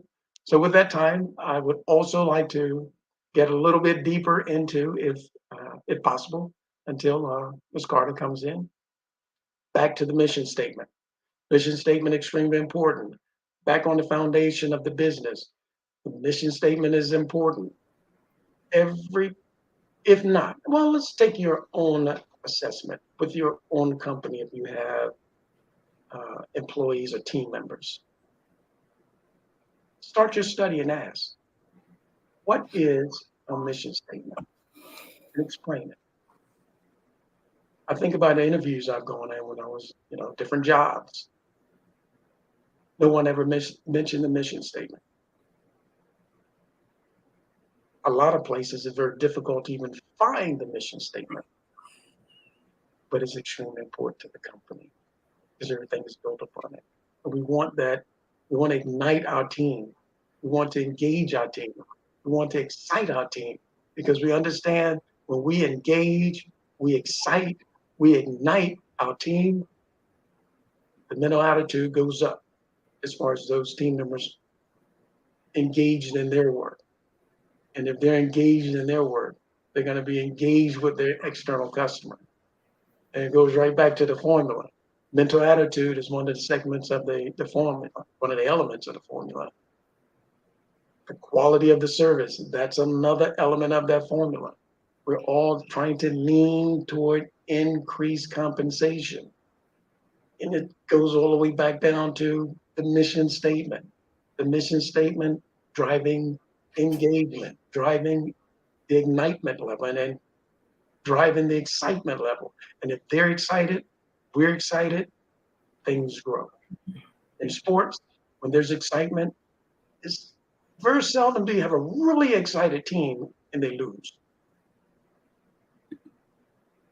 In track and field, when I ran track and field, if you want to run faster, it's relaxed and you're excited about what you're doing. So you get engaged. You ignite, you excite, and you grow your company. And it all starts with the foundation, the mission statement. And it starts with why? Why did you go to work? Was it just for a check? Why your team come to work? Is it just for a check? It needs to be more. And we as leaders, we help our team members gain more. Yes. Yes. I'm sorry, Ms. Carter. Listen, I think it's key when you talked about people's missions, because a lot of people, I find, at being in business, don't revisit the mission enough to keep the cohesiveness with the team members. I'm building a different level of teams right now, and I'm telling you, I appreciate what you just said about the balcony view of leadership. Looking at the quality of leadership. We look at it, but I think sometimes because of the hustle and bustle of life that we forget about even just acknowledging the goodness of the leadership that is within those who are part of our team, because they help to make our businesses work so well together when we have the quality of team that we know how to nurture. I have meetings every single week because I know how important it is. But embracing the leader within, talk a little bit more about embracing that leader within. Yeah, embracing that leader within is our capabilities, because that's what's driving us. That leader within is our strengths. We are all born with certain strengths. Unfortunately, we don't tend to try to figure them out to be able to articulate them. A couple of mine, of course, is achiever. I must achieve something every day. I understand that. So when I'm engaged in work, I must achieve something every day. Another one of my strengths, education. I must learn something every day. Those are two of my strengths. Deliberate. I don't just do things, it's for a reason. So when I engage those strengths into my work, I'm more engaged. Those are the things that lead me. So I must embrace those things which are in me so that then I can become a better leader. Because now I will try to find those things out in other people. What are their strengths? And then we build upon those strengths because that is their leader within them to embrace. That's awesome. And you have a leadership training? We do leadership training, yes. And with our leadership training, it's really hands-on, a lot of hands-on. Okay. One, because we understand that you first must know the way to show the way after you've gone the way. And we understand that our team members know the way because we're there with them, shoulder to shoulder. And a lot of times, unfortunately, leaders aren't. And a lot of times we'll say, well, we don't have enough time. We have to find the time because, again, we're building the team. A brick mason can't say, I don't have time to teach the apprentice how to put together a great foundation for building because the building's going to collapse if they don't know what they're doing. And we get in and we basically help companies improve their internal engagement, which also helps their external engagement, which is how their team members engage with their customer. But first, how do the leadership engage with their employees? People don't tend to leave companies, they leave bosses. That's a very key point. So when a company gets connected with you, you teach them how to pick the quality leaders as well. Absolutely. A lot of that has to do with assessments. And is it very interesting? My wife is in the mental health industry, and also she deals with social services as far as human services. She has a book out that transform your reality by removing the mask. Yes. And of course, we tend to mask. When we go for interviews, we tend to mask. How do we get beyond that? How do we see what's beneath? As Michael Gerber put in his book, Blink, you can go to a person's home and you will learn more about them in 10 minutes of walking through their home than you could in a 2-hour interview. So how do we get beyond that mask? And as a company, we help employees to understand their personal strengths and develop those into their purpose, and also companies, how to help them to look beyond what's in front of them based on the mission statement. Sometimes we just hire because we need to fill a position. No, we need to fill the mission. That is so well stated. And I've had the pleasure of working with your wife, so I know she's phenomenal with taking off the mask and the different layers of mask that we carry from the interview. You know what I mean? Showing up who we really are, who we think we really are, right? And then getting to the time where 3 months down the line, you don't have any coping skills. Another 3 months down the line, the certain skill level that you have, it's time to level up. You know what I mean? So exactly. Training that is needed in leadership is so key, as you know, Mr. Virgil, because a lot of people are not able to step outside and look at themselves from their leadership, leadership skills, and don't always realize that the leadership skill set that you had 2 years ago is not going to make the cut right now. The leadership skills you had prior to the pandemic is not going to work right now during post-pandemic, going into something new, So how do we get in contact with you? Yes, you can reach us digitally by going to cmvcommunicators.com, or you can give us a call at 757-986-0750. And that's 757-986-0750. Awesome. So just before we close, just one more quick question. When a person comes to you, what's the path that you take them through initially? And I'll give you an example. If a company comes to you and they're in the startup stages, and they may just have themselves and maybe an assistant, what's the phase that they get to go through from the beginning? Just to kind of give us a little understanding, because I know a lot of the entrepreneurs listening right now, some of them in startup stages, some of them are definitely well on their way and have built their teams, but it'll make no difference what level you're at. We need to have qualitative leadership happening within the company. Exactly. So we first look at an assessment, like you said, 1 or 2 employees, to see that basically they work together innately as a team. Also, as far as the projections of goals, where you are now and what your projected goals are. And back to the mission statement, how is everything you're doing now, where there's only 2 of you, based on the mission statement? And we know it's based on the mission statement because you can quote it. Because every single thing you do, let's go to a book, and of course you can get it. It's called Start With Why by Simon Sinek. Everything starts with why. Does both employees understand why they're in business and what they're trying to accomplish? And looking at the equation, I'm looking at what they already have in place. They have their business. They're looking to make compensation. What service are they providing? What's the quality of that service? What is the quantity of that service? Mm-hmm. And then, of course, we call in if they have contacts to see what that engagement is like. If you call me on the phone and I'm representing my business, the first contact is that phone call. And you're going to assess a lot about my company based on that call. If you engage with us electronically, you're going to start formulating opinions based on how we engage with you.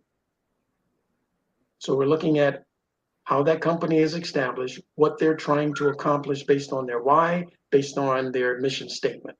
And then everything is based upon that. And it's different. It depends on the company. Some companies are delivering products. Some companies are engaging with people. So it's a little bit different based on what they're supplying. Do you find that a business plan is definitely required?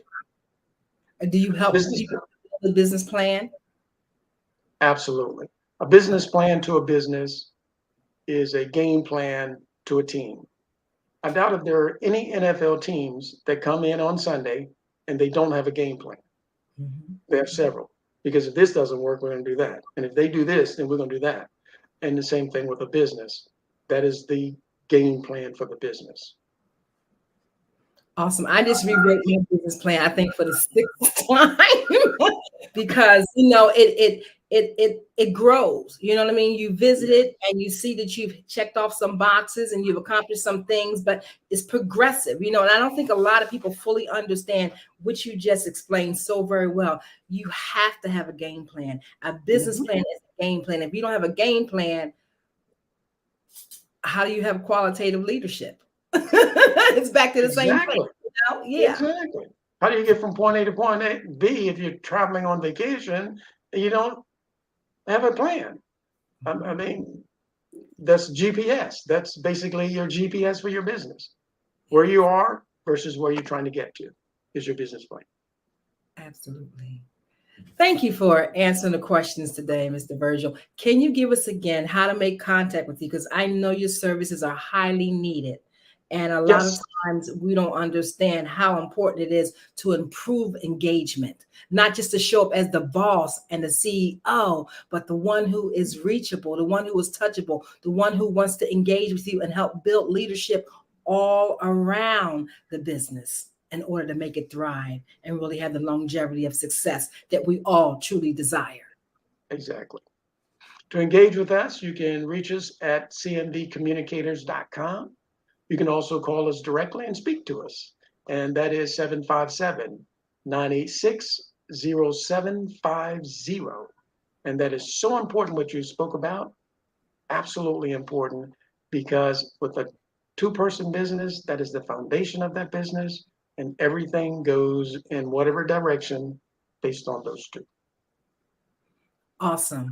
Thank you so much. And tell your wife I say hello. And it's such a pleasure to meet you online. Thank you for all that you do as well. Genius is coming.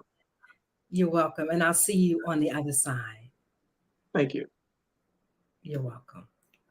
The Black Business Expo's mission is to raise funds for high school seniors going to college or K-12 entrepreneurs. This expo is a fundraiser for students. You may now go to www.blackbusinessexpousa.com to donate to the scholarship fund or use the Cash App that's on the screen now. Here it is, $BBXUSA. Our goal is to give laptops and up to $5,000 to 10 students. Students can register online at www.blackbusinessexpousa.com. Go now, because every dollar counts. So we want to remind you to donate to the scholarship fund. We want to thank our Black Business Expo USA sponsors for August of 2023. NC 100, Moody Capital Partners, Suede Soul, Lotus Richer Coaching and Training, Carolina, Virginia, Minority Supplier Development Council, Step Management, BHS and Associates, Margie McLean Foundation, Inc., The Genius is Common Movement, Earth Essentials, Malaine Shani Global, Executive Women's Success Institute, The Quality Coaching Company, Superwoman Business Services, Creative Force Studios, Lee Entertainment, Artistic App Design, The Breathing Experience LLC, and Black Business USA. Genius is common, and I'll see you on the other side. Did you know that approximately 333.34 million businesses exist today, according to a report from 2021?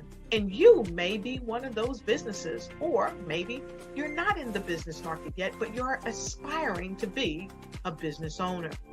Well, guess what? You're in the right place at the right time. Because let's face it, everything is about timing and opportunity.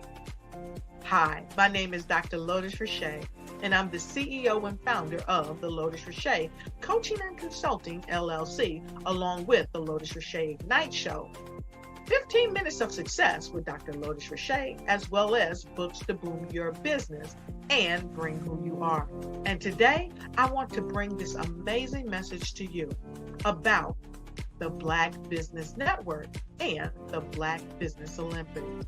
See, the Black Business Network and the Black Business Olympics is designed to help people just like you, that's right, that look like me, to take their business to the next level. Not just in your front yard or your backyard, but globally. The Black Business Network and Black Business Olympics is designed not to just help you survive, but to help you thrive. So join us today as we come together with businesses all around the world to support our students, our children, our young teens, are young entrepreneurs. What we do is we come together to help raise funds for students who are aspiring to be business entrepreneurs, who are aspiring and who are thriving in college.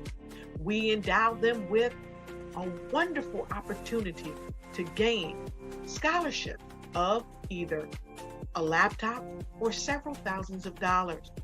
And we invite you to help be a contributor to this amazing opportunity to help someone that looks just like you. So join us today at our website and let us connect with you and help you ignite and take flight in every area of your life on the Black Business Network and the Black Business Olympics.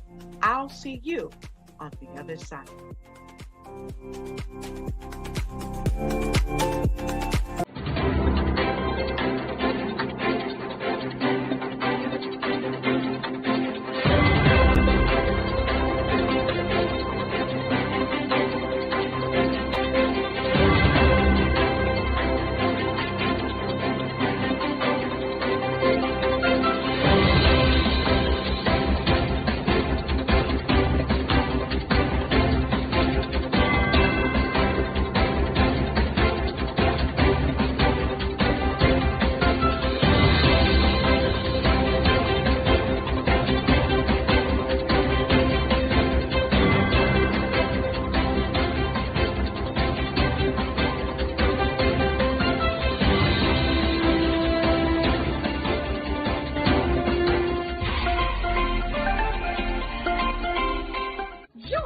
Dr. Eric Kelly III and a host of phenomenal speakers from all around the globe for this 7-day virtual event that you don't want to miss.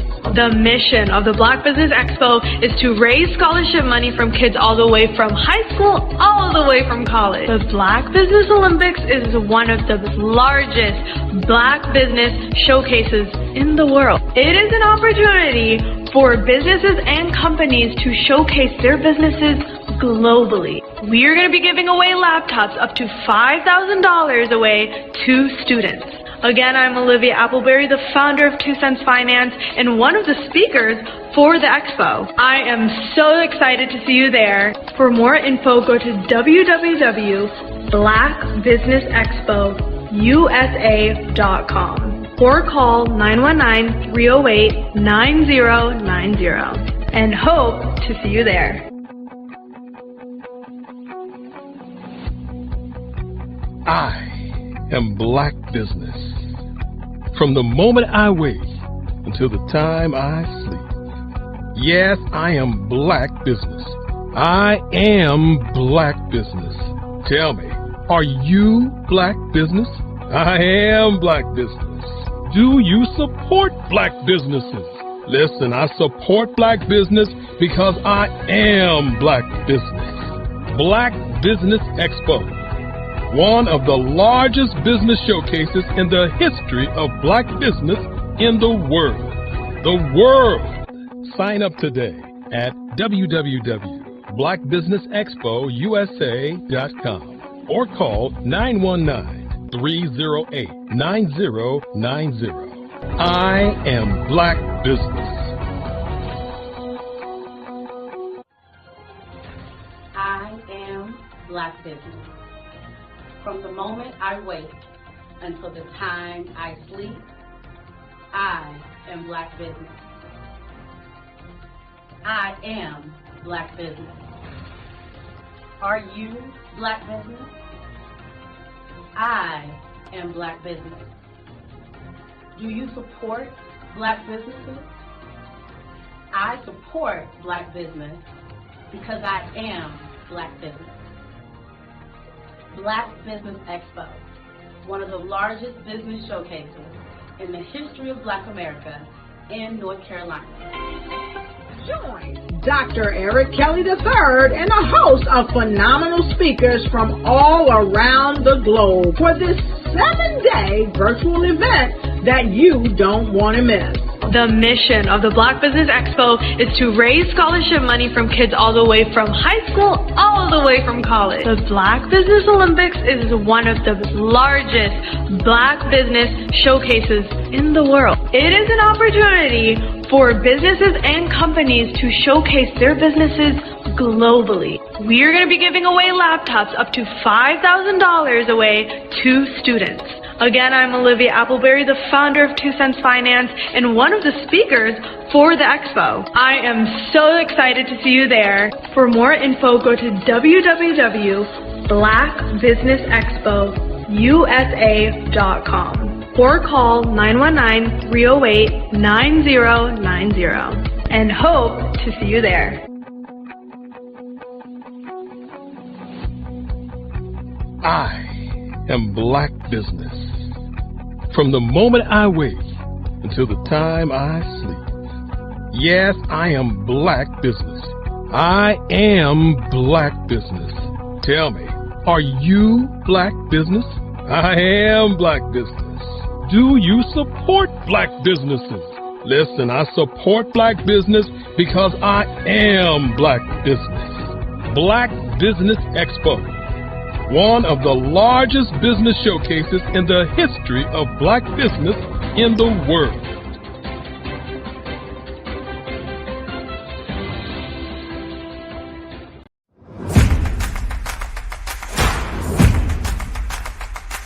Ladies, if you're a person who continually pours out, you won't want to miss this upcoming event. October 13, 14, and 15 at the Holiday Inn and Suites in Ocean City, Maryland, where we have a power-packed lineup of ladies who are going to pour into you. If you need to increase your impact, your influence, and your income, this is the event for you. Don't miss the power of sisterhood. These ladies coming from around the world to network and connect with you.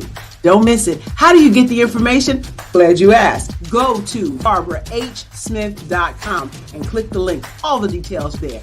Don't miss Sisters Inspire Sisters to Advance, October 13, 14, 15 at the beautiful Holiday Inn and Suites in Ocean City, Maryland.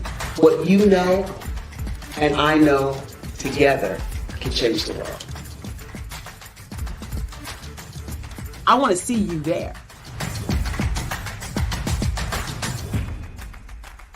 I was born in a little village on the island of Haiti. Many deadly diseases pounded me. It is as if they were on a mission to end my existence on this earth.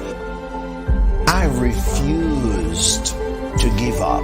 In 1983, I left Haiti and came to the United States of America. And I came with $5, 2 shirts. I didn't speak any English. I came to Atlanta. I got a job. I was a doorman. I was a doorman with a dream. What I used to do, I used to come on stage. I'd rehearse this moment that I'm standing in front of you. That's the power of a dream. Maybe today is the day you begin acting as if you already have it. And then step out with full force. Take a risk. No condition is permanent. Don't let your situation distract you. You are chosen. You are called. You are born for a purpose in this life.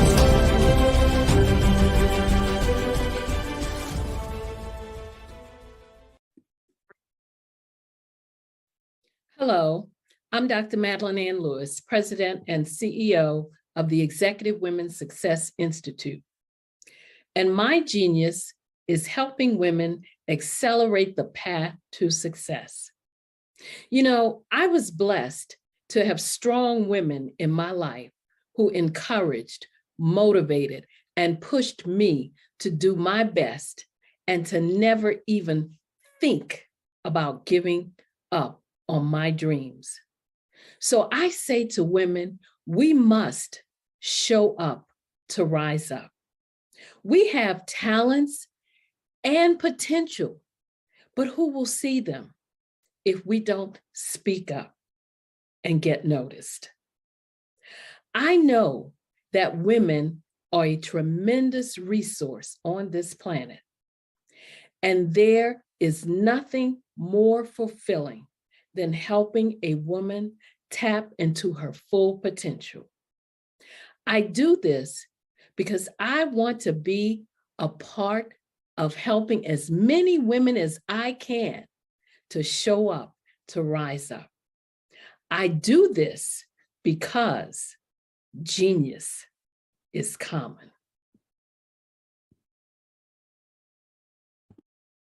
As women, you and I will contribute more to our organizations, more to our families, and more to our communities. When we show up to rise up, everyone wins.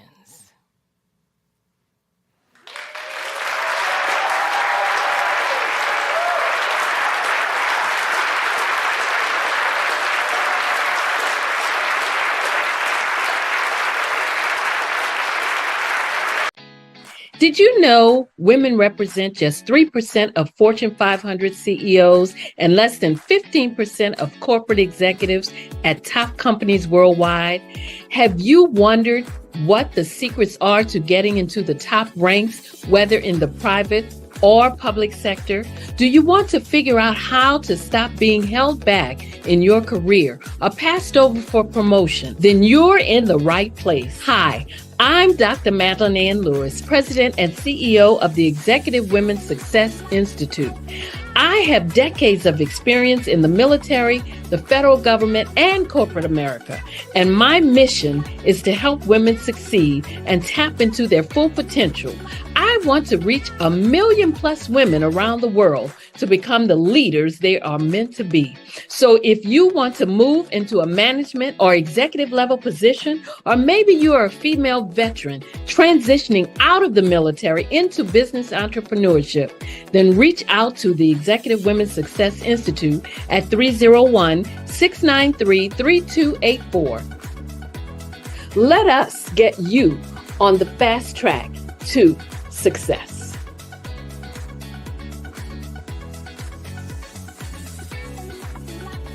I'm Ramon Ray, founder of Smart Hustle Magazine and smallbiztechnology.com.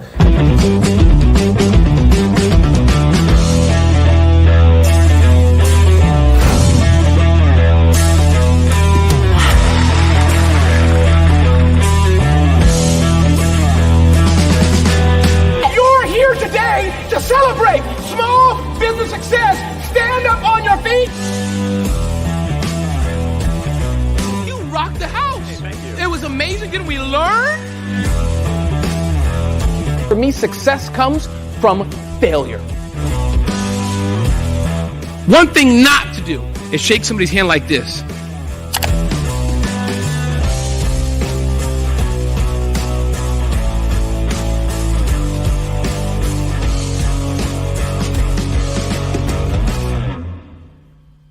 Absolutely. So our coaching program help people that have the lack of time, that lack strategies, and lack the confidence to go after their dream life. So we help them implement tools. We help them implement, I love to leave the inherited lack of finances or the education behind finances. But it wasn't until I lost my firstborn, my only son, that life changed for me.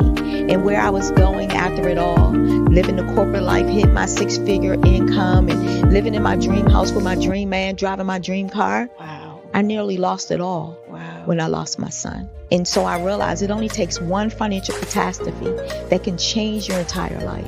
That's what made me start All New Beginnings. Because no matter what's going on in life, there's a new beginning. And because of that, we develop a program called Wise Minded. My little slogan is, don't just dream it, let's live it. If they want to connect with you or work with you, what is the best ways for them to be able to do that? Well, for my social media guru, you can connect with me on every single social media platform as Tanya T. Willis.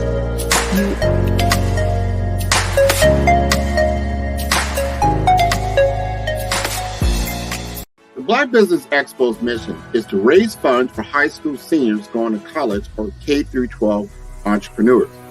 This expo is a fundraiser for students. Please, you may go to www.blackbusinessexpousa.com to donate to the scholarship fund or use the Cash App at $BBXUSA. Our goal is to give laptops and up to $5,000 to 10 students. Students can register online at www.blackbusinessexpousa.com. Every dollar counts. Please donate to the Black Business Expo USA Scholarship Fund.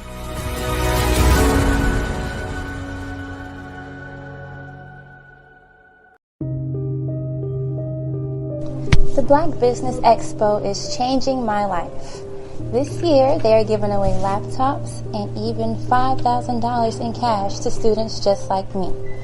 I'm Alexis, and I want to go to college to fulfill my dream of becoming an entrepreneur. Help the Black Business Expo going to www.blackbusinessexpousa.com and also becoming a vendor, a sponsor, or donating.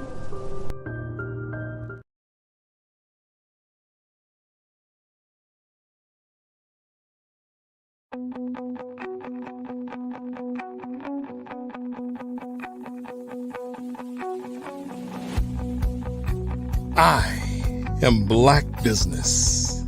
From the moment I wake until the time I sleep. Yes, I am Black Business.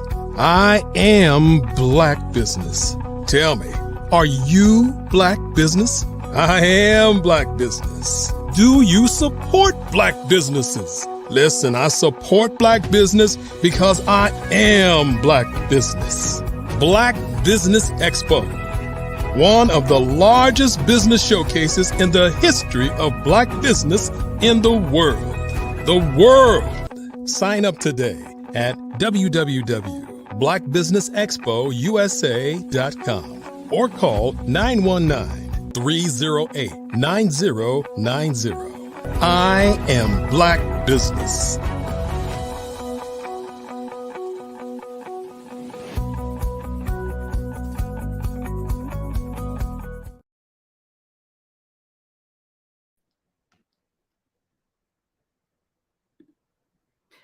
Great morning, business owners, entrepreneurs, thought leaders, and corporations. Welcome to the Black Business Network.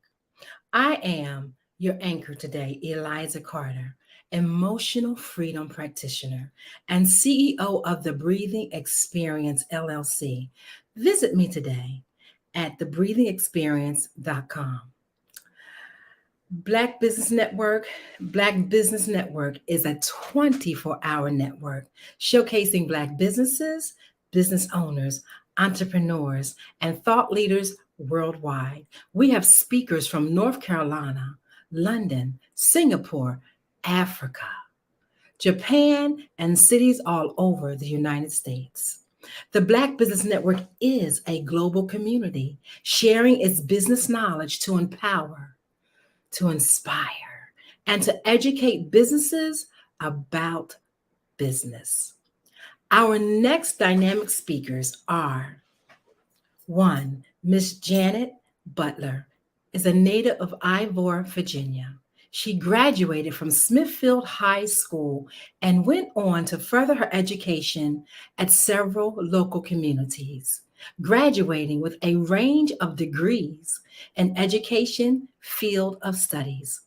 Ms. Butler is an accomplished self-publisher, author, poet writer, educator, and public speaker. She walked on one raise and has been published in local and out-of-state newspapers for her professional accomplishments in education as an author and small business owner. She has the pleasure and honor to share the screen with Bruce George of Def Poetry Jam, and has worked alongside many other wonderfully talented and creative professionals.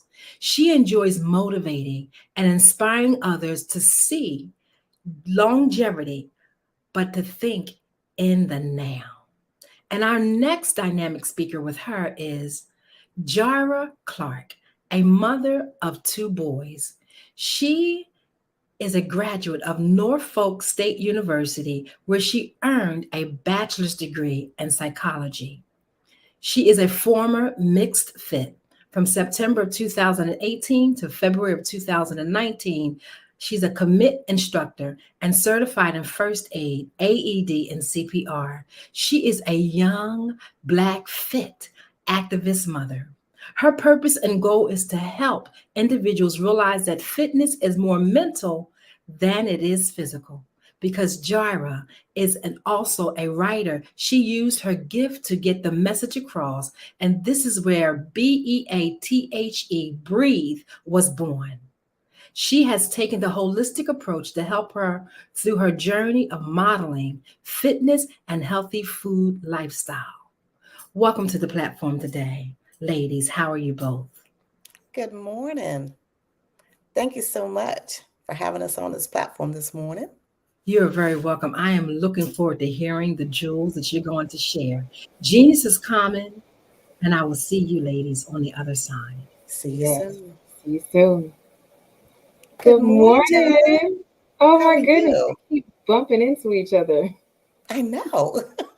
I am well this morning. Happy Sunday. Well, you too. Thank you so much. Thank you for joining me today on this platform. Yes, thank you for the invite. So we know that you're an author, and I really want to get into it. You know, I love your books, but I wanted to talk a little about your upbringing. Ivor is a remote farm. Yes, it sounds unique and inspiring. How did your early experiences shape your perspective on life and writing? Well, my early experiences were shaped because of the farm. I enjoy so much being a country girl to the heart and soul of me. That's the core of my essence.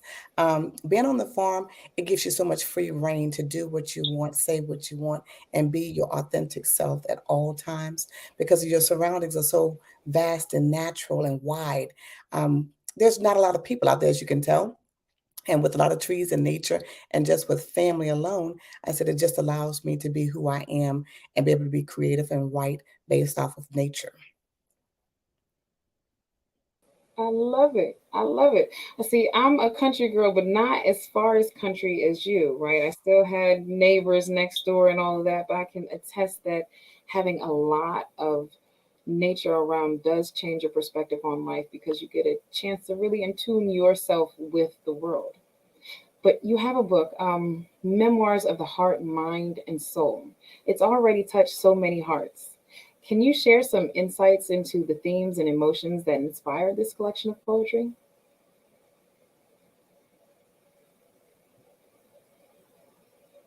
Uh-oh.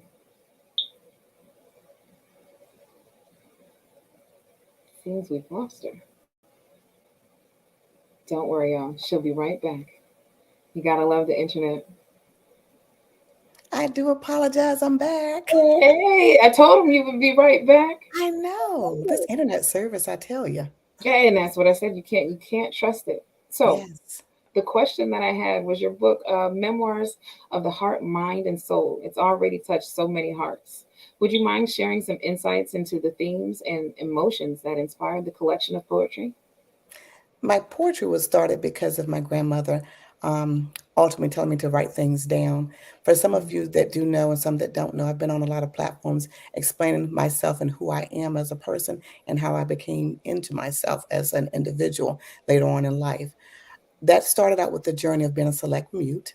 And so, with that being said, me choosing to turn my voice off, if I had to communicate in some form of fashion. And my grandmother told me, well, if you're not going to talk, then I need you to write your information down. So she gave me whatever was handy at that time. It could have been an envelope or a piece of newspaper, a newsletter, anything. And I would just write my information down and she would read it and respond that way. So that allowed me to feel comfortable being that select mute, but also expressing who I was and what I needed at that time in a different form. And of course, it becomes cumbersome trying to keep up with paper, reading things, back and forth. So she gave me my first journal. And I just started logging everything in there, and she would read it later on, or I would bring it to her and she would read the information, off of the paper that way. And I just had a lot of journals later on in life. And when I turned 18, I just became who I knew I wanted to be. It was that sense of freedom, that sense of legality, saying, "Oh, I'm 18. I have the autonomy to do what I want to do. I'm free." So those kind of things come to mind very quickly. You're reining back in. Of course, you had to go by law with a lot Right. of things. But just as an individual, I found myself writing a lot more and understanding what words actually meant and how I felt as a person to release those things onto paper. I would voice a lot of things. So a lot of things didn't even get on paper because I would speak to myself in my own private times or just say it out loud, or if I'm talking to a person with with the conversation, some things I just can't jot down at that particular time. But I just enjoy the journey. But there's one poem about the remote farm that I just love. And this one is titled, it's in my very first book. It's titled All in a Day's Work, Glory in the Morning, for it's a new day. Happy to see the sunrise, hearing the roosters crowing, waking me up to start my day. I spring to my feet, scuffle to the bathroom to splash water on my face. I feed the cows and take their milk. I feed the hens and take their eggs. Pick fruit from vines and trees, grapes, tomatoes, berries, apples, oranges, and cherries, filling baskets with nature's treats. Shuck the corn, pulling from the ground potatoes, tomatoes, carrots, and onions, all in a day's work. And that's usually how we started our days. And especially on the weekend, it was no exception. Still at the crack of dawn, we'd get up. Because grandmother used to always say, "Ain't no rooster in the hen house like the one on the fence." And that's, and that saying was because at the crack of dawn, your day begins when that sun comes around the horizon. You have all day to get so much done. Even though there are 24 hours in a day, you have at least 12 to 15 hours a day that there's something that you can do to be productive. That's correct. Oh my goodness. So, one, thank you for sharing that poem with us. It was phenomenal. And as an avid reader, you can see the books behind me. I love kids' books because of the vernacular that is typically used in them. It's higher than what maybe the children are used to, but that I've always said is because of the fact that the adult is supposed to inform the child, hey, this word means this, and your writing was just so whimsical as a kid. Like I can see you getting up, and I love the word scuffle because you're not really running, but you're not walking, you're getting there quickly as possible. It sounds very childlike. I can hear the youth and the innocence in your writing in that. I enjoy getting up in the morning. I still get up early in the morning and I think about my grandmother and grandfather and my dad, how we got up on the farm all the time. I have this internal alarm clock. No matter what time I need to get up, I'm up. And I'm usually never late. And when I am, that bothers me because I like to be there early to prepare. I don't like to be rushed. I want to make sure there's time for error and there's time to correct those errors. So for me, getting up is not a problem and enjoying the entire day. Yes, and those words that you were talking about, using the word scuffle, because that's how you feel in the morning. You're happy to get up, but you're dragging because you just don't have that mojo. People have to get that coffee going. Me, I just got to get the engine warm. So for me, I Right. take my time, going around the house like I told you before, open up the blinds, let the sun come in and enjoying that moment. Go to the front room and open those blinds and look out at the cars that left the parking lot. And here I am still here, kind of like you say, scuffling around and getting things done before I leave out because my day starts the moment that I get up, but I cannot leave my house in disarray or disorder because that leaves clutter in my mind for the day. I absolutely love that you said that is a lesson that I'm trying to impart on my children. A little bit of balance because sometimes you can leave the dishes in the sink. It's okay. It's not Mhm. going to hurt anybody. However, you shouldn't make a habit of leaving the dishes in the sink because then that's poor practice. I absolutely love that. And now you mentioned earlier about how you were a selective mute, and I find it very interesting that that is a commonality amongst women. Um, Maya Angelou was one. I'm not going to name a bunch because Maya Angelou is my favorite. Um, Yes. but Yeah, she sticks out for me. She is one of my favorite authors, and I do yes, relate to her. And like I said, our journeys were similar in some form or fashion as far as the select mutism came. But for the most part, her journey was a little different because she felt hers took a life, and it was the cause of that. And in some ways, mine was taking my own life by turning my voice off and not being heard. Because when you're not heard, you're not seen, and not seen, not heard. And I just remember hearing the old fashioned saying children were to be seen and not heard. And I took it so personal that I internalized that I didn't matter. My voice needed to be shut off. No one wanted to hear what I had to say. I was irrelevant. I was not important. So that was my journey for the longest time. It was about a good 6 years, 7 years, but it was from age 8 to age 13. And a lot of the times when I came out, I started talking again, it was only to family members or people I felt very, very comfortable with. Going out, no, I did not do that.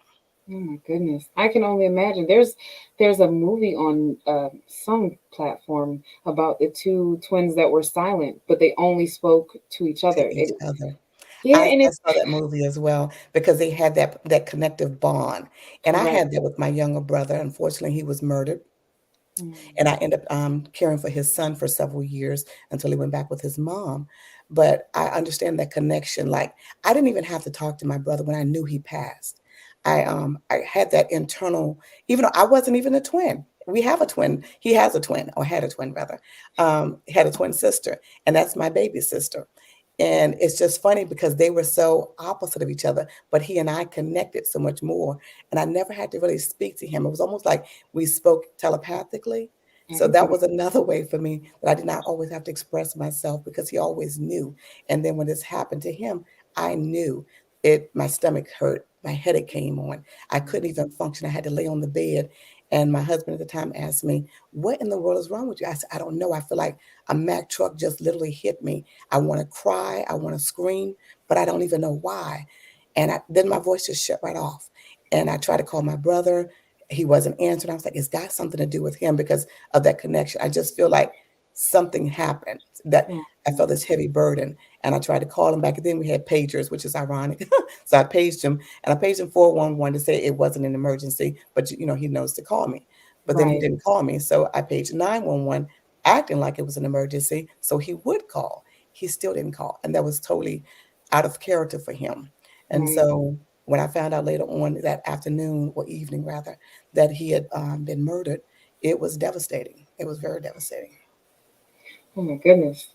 Yeah. So many times in your life you've been pressured in a way to kind of just silence yourself. But it's interesting that that may have been the way to kind of get you to self-reflect and really truly learn yourself.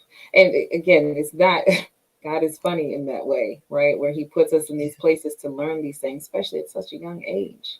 Um, but then you produce your book, Shh, don't tell all of it, just some of it. I love that title. I always have to say it with the shh. And I get tickled every time that somebody says it because one, they do it the way that you just finished doing it. Two, that's like, well, what's behind that title? I was like, well, it's a little more salacious than the other ones. so, Ooh, that's right. It was so my titles, activated. like I told you before, my titles were very purposely written and created along with the covers for my books. I had to really sit and think about what I wanted to convey to the world, how I wanted to get my message across, both in the illustrations as well as in my words. But I needed it to pop before you even read the synopsis on the back of it. I wanted you to see it. That front cover, just like when you see me coming, you see the front of me before you see the back of me. Ooh. And so that was a big thing for me. So my covers, I've always told people, I said when I chose them strategically along with my publicist. And if you turn them opposite of each other, you'll find the two faces on the left that were going one way. That was my first two books. The two faces on the right were my last two books. And I switched those. And when you put them in the categorical square or rectangle for this matter, they're all facing each other. And it's called the circle of life. Wow. Yeah. Oh, that's deep. So, Oh, but that don't tell it all. That's what grandma used to say. What happens in the house stays in the house, so that's to right. speak. And that was a big thing for older folks back in the day because it was a form of respect, but it's also saying that, don't go out here and embarrass me. Don't show your hind parts because I'll have something for you when you get home. So it was to tell some of the things that happened so you can relate to me, but you also understand who I am as a person, as an author. But then also, there are some things that are just too personal that I don't need anybody to know or don't want anybody to know. I haven't opened that door for the public to see. I've opened it in other arenas privately for the people that matter and are, close to me, that have that communication, that connection with me. So they know those things behind me and know how to, walk with me in my truth. I love it. Now, your book, Quote Me from Mind and Heart, is about sharing wisdom and life lessons. Can you tell us some of the key messages that you want to convey through this work? The key messages, this one is a funny book because it came from quotes my grandmother used to say. And we know grandmothers are so serious most of the time. And my grandmother was that person, but she's the matriarch of the family, but she had a bunch of children around her. So there were some times that she just had to be who she was. And that truth being some of those quotes that used to come out. And I'm like, where in the world did she get that from? Like, that don't even make any sense. Like, who in the world says from the root to the toot to the boot, please don't shoot? My grandmother. And then I got like the one that says, ain't no rooster in a hen house like the one on the fence. That's her. Because we're getting up at the crack of dawn and she's saying that rooster that's on that fence, that's the one that's not in the hen house being lazy, sleeping, letting the day pass by. He getting things done and he's waking up the community. He's making sure things are done in an orderly fashion. He knows when the sun rises. He knows how much time he has. And that's a leader. And that's who I choose to be. Oh, I love that. And see, I love that it's correlated with time because I teach my kids that Malcolm X told men, right, specifically, they should value their time the most. And that's why he wore a watch. So I always tell my son, is know your time, not because it's, time is irrelevant technically, but your presence matters. So you got to be where you're supposed to be on time because we need you. Absolutely. To me, it's a sign of respect. Respect me, respect my time, because I'm giving that time to you. I've set it aside. People are always talking about how busy they are. You're never too busy to make time for things that are purposeful and intentional for you. But when it's for you and about you, you'll always find a way. But when it's about somebody else, they put you by the wayside. So you have to respect you enough to say, look, my time is too precious and too valuable for me to be wasting it or setting it aside to give you this amount of time and I could be doing something a little more productive. And I look at my time as I always schedule things out. It doesn't always go as planned, but I have a plan in mind and I have things scheduled. So if you plan on talking with me or speaking with me or using my time, please don't disrespect me. All I ask you to do is use communication. They have so many forms of it. Everybody's walking around with a phone nowadays with them in their pocket, in their hand, buzzing in their ears. So there's no reason that you cannot pick the phone up to call me, text me, email me, drop a pigeon mail, some form of communication, just to let me know you're running late or we have to reschedule. But there's another quote in the book that I like to read. And this one's from the third book about Quote Me from a Heart, Mind, and Soul. And it's on page 26. The morning sun rises above you, so rise up. Life begins at dawn. Wake up. So not only are you waking up, I need you to rise up because you can lay in the bed and be awoke and get things done. Yes, but is it productive? So I want you to use every piece of that time. And the last one I want to read from that book is called The Day is Almost Over. Box is still unchecked. That's okay. There's still tomorrow. Being you, being who you are, is often uncomfortable, but being who you aren't is miserable. And that's when I say walk in your truth and be authentic. Be who you are. When I show up, I'm not trying to put on a show, a facade, or anything. I'm showing you the real me. I don't want to have to unveil anything later, unmask anything, or slowly let things slide by the wayside. And then when you finally see me, you're like, who is she? Or I can't believe I like that person. No, because you're going to like me at the beginning, or you're going to hate me at the beginning, or you're going to grow to love me like, okay, she really is truthful. I'm not brutal by any means. But please, if you ask for my opinion, know that it's just that, my opinion. It is not fact or foe. It is simply my opinion that you asked for. So I feel like you respected me enough to ask for it. I'm going to give you a respectful, responsible answer. I absolutely love it. And I love that you are taking these quotes from your life because I mean, my kid's godmother was phenomenal. She gives me these little knickknacks and she got me my quotable kit. So I do the same thing. I'm writing down the things that I'm like, what did you say? And I can't wait till later compile them and be like, here you go. This is remember who you are. These are the things that you said when you didn't even know the Who you power of were. what you were saying. You know what I mean? You Yeah. were just saying it because it felt right in that moment. And so that's why, so when I got a lot of things from my grandmother, it makes me think about all the quotes that she said. And I would always ask her because I was an inquisitive child, still inquisitive as an adult. So I don't try to ask questions just to be filling time or, like, oh, the sky is blue. Why is none of those frivolous questions? I want to make sure I'm making a point, drive it home because I'm engaged in the conversation. And I really want to understand you as the person who's communicating it with me. So I tend to ask a lot of questions. Some people are not, too keen on that and think I'm trying to challenge them. Not by any means. I'm not trying to challenge you. I'm just trying to get to understand where you are and what your thought process was when you thought about this. And so I would ask my grandmother, and she was okay most of the time answering those questions. But every now and then you got things you got on your list that you got to get done because you got 5 or 6 kids running around the house here and there, all your Right. grandkids, because your kids are grown and you're raising a third generation of children in this household. And so now you're kind of tired. You kind of want to release the reins to the children and, let them kind of take over because we were old enough. But I've learned so many life lessons. And I'm not that person to react. I'm more of that person where it says I'm an emotional person, but I think logically. So I respond logically because I give myself that time to reflect upon things. And I think those attributes, right? You as a phenomenal listener, an active listener, an engaged participant makes you a great educator. And you've had extensive experience as an educator. How would you say your role in education influences your approach to writing the themes that you explore in your books? It's interesting because I met a lady about 3 or 4 years ago. Two, matter of fact, two that have influenced in such a different way. One gave me the life lessons and saying, remember, you can't change the person. So you either meet them where they are and accept them for who they are, or you have to move a different way because it's not meeting your needs. And I just kind of like, no, I'm good. But I really had to come home and really think about it. And I called her later on that evening and I told her, I said, you know what? I said, you are so right. Like I'm giving and giving and giving, but it's not being appreciated or reciprocated. What part am I missing? I'm missing the part where I'm trying to give so much that I'm overlooking the part the person doesn't appreciate it, doesn't know how to. And can I meet that person where they are? And at that time, no, because I can't accept anything less. I can't accept anything that's subpar. And for education, I met another young lady who I was reading an email one day. And I was all to pieces about this email because I'm like all in my emotions. Like I said, I don't react and I don't respond to it. I'm just all in my feelings. And I was like, oh my God, like I don't even know my job. I'm not doing this. I'm not. So I took it all very personal. So I took it to this person because I knew this is another authentic person in my life that I can get the truth from. She's not going to sugarcoat it. She's going to give me a straight shooter. It's going to be what it is. So she sat me down. She's like, tell me more. And I'm like, I just told you, I read it.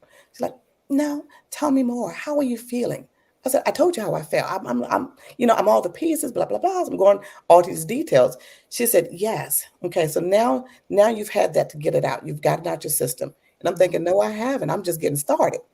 But she says, now read the email again, but this time slowly. So I read it slowly. She would stop me at certain points. But to say that is to say this, is that take the emotion out of it. What is this person really trying to convey to you? What is it that they're looking for? What is it that they need from you? And I kept looking and reading and looking and reading. She was like, okay, I'm gonna go ahead on and finish typing this email up and I'm gonna ask you that in just a few more minutes. So think about that. So I'm kind of like ticked, like, okay, now you ignore me and set me up. I gotta respond. But I was like, okay, no, I can't respond because I'm in my emotions. I read the email, I took all the emotion out of it, and I even went to so far as highlighting the key points. And so I told her, and she says, and that's all they need. She said, forget about the rest of it because they couldn't convey it in just those simple terms. They had to give you all of it for you to get the nugget of it. And I said, okay. So every email that I read now and things that I hear, I'm really, really more in tune. So I would say things are life lessons, but I love the people that I surround myself with because even though the lessons are hard, I have to take it. I have to receive it and I have to sit with it. And I just think about it and ponder over it. And I'm definitely an overthinker. So I still have to go back to that person and say, well, I'm looking at it from this point of view and from this lens, this perspective. And they give me a lot of insight. So I enjoy that, even though it's painful. I know I have to go through that process. I love you. You know I'm into fitness. So when you say pain is part of the process, I'm like, yes, Yes, Yes, that's right. it It is. doesn't matter where the pain is. It could be mentally, it could be Exactly. emotionally, it could be physically. It is part of the process. Mhm. Everything that we have ever experienced in life says a rainy day will come. It's not Yes. if it's going And to I've come. also It known will you don't always have to prove it. Even though you're right in a lot of situations, or you come. think you're right, and you find the proof to be right, do you even want to be right? Does it really matter? Or is it your happiness that matters? Or even if you gave that person the information and showed them the receipts, as they call them, are they even going to receive that? So is it Right. worth you spending that amount of time on it? So I've chosen to, shift my energy and like, That's okay, well, that, I'm gonna let that go. Let you have that one because I know better. And the other day, I was like, I had a little downfall. So you're gonna have some back spirals too. Got that's right. another one of those emails. And I knew I was right because it was in print because I printed it out because it was your email. And I have to print them out so I can have a hard copy to write on. So I'm looking at the document, I'm Oh reading no. it, and it's only like 10 words, so it's not that hard and complex. Right. And I highlighted and I was like, okay, I'm sorry. I said, I don't mean to bother you with this email. And I get the point that I'm not supposed to do this. And I won't do that again. But this part right here, I'm having a hard time with because right here in your email on your card, you said I need to do X, Y, and Z. Did I Mm. not do that? Did I miss that? And the person never responded. So I let Right. it go. I said, you know what? I said, I did my part. I did what I was told to do, what was in writing. And I asked the question for clarification. I have to let it go. And I did. So I can smile again. There you go. I love it. Now, as an author, and you've written 4 books. I'm only on one and a half, right? It's the process. I haven't found that sweet spot. Can you walk us through your creative process when writing poetry? Like, how do you translate those emotions and experiences into a beautiful verse? I give it to you raw first, which is me. I'm the author. So I give it to myself completely raw, whatever it is on my heart, whatever it is on my mind, however it comes out, broken English or curse words, slang words, whatever it is, I put it on a piece of paper. And I go back and I just sometimes I put it in a pocket, I'll let it be and let it rest. But then other times I needed to really finish that piece up. So if it's speaking to me in such a loudness, I have to go ahead and, edit it at that particular time. And I look at it, I read it for what it was, I mean, in the raw state that it was in, and where do I want to go with this? What message am I trying to convey, and what audience am I trying to, convey that message to? Because your audience does matter. But most of the time, I'm writing for me because it's my form of therapy. So it's my self reflections. And in my last book, when I chose to write it with my brother, my daughter, and my niece, that's when I asked them to give their perspective. Since I was including so many authors, because some of the readers have kind of gained my trust and understand where I'm coming from. But now Right. I have incorporated 3 other individuals who have a different insight or a different perspective. So what are they going to think now with mine having a message, but nobody's understanding their message? So I Oh. wanted them to write their piece of poetry and put a blurb underneath. What was their perspective when they wrote it? What were they feeling? What were they thinking? And it was just a blurb. It could be a quote, whatever they were thinking, whatever they were feeling, but was reflective of that poem that they wrote. Ooh, I love that. And so, as you see the art in the background, I love attending art and things where there is a person who created something. Because then you, as the observer, we get to come in and look and make our own aspect. But I like to come when the author or the artist is there and actually get to ask them, what was your perspective? What were you thinking when you created this? Because I like to see if I'm right or not. Exactly. I And want to see, know, did that's I right. get it? Yes. And that's the whole thing. You want to get that dialogue going. And that's why I read some of my poetry because I read it in such a way that the person that's listening, the reader or the listener, doesn't receive it the same way as when they wrote it, or I mean, when they read it. And it's more like, oh, I didn't see it from that point of view. And I've even put feelers out there to get a perspective of a couple of poems. And it was like, no, I didn't get that. Nope, thought you were mad about something. I said, really? This is where I was sitting in my mindset when I wrote it. And it was not projected towards anyone or anything. And it's Ooh. just like the hate that you give. And they really thought it was projected, even though it's talking about racist and racism, Mhm. it was talking about racism towards myself, internalized, loving me for who I am, being biased against my hips, my lips, my waist, the big Mm. bosoms, the hair, And the I'm a complexion, woman. being brown skin, all of those things. Do I hate myself? Mm. I actually love every piece of me, from all the stretch marks, everything else that's going on, having a baby. I love it all. Would I change any of it? No, because that would change who I am and where I've been, and it won't tell my story the way it needs to be told. I love that. And a lot of people want to, what's that movie with Jim Carrey? Sunshine of a Spotless Mind. They want to erase parts, forgetting that those parts were very integral in creating you as a person. Yes. You were talking about Confessions from the Heart, right? The family affair of poetry. Yes. What was the collaborative process like? And then how did it impact the final outcome of the book? Well, I got to take the lead because I had already been the author. My brother wanted me to take the lead, and he wanted to kind of be behind the scenes. But it was so funny because we were all four of us were going through a personal experience at that time. And it happened on the same weekend, miraculously. Everybody thought everybody was having fun and doing their thing. Not so much. So I waited and tried to, since they hadn't called, I was just figured everybody was having fun. Let me not interrupt that with my little misery going on over here.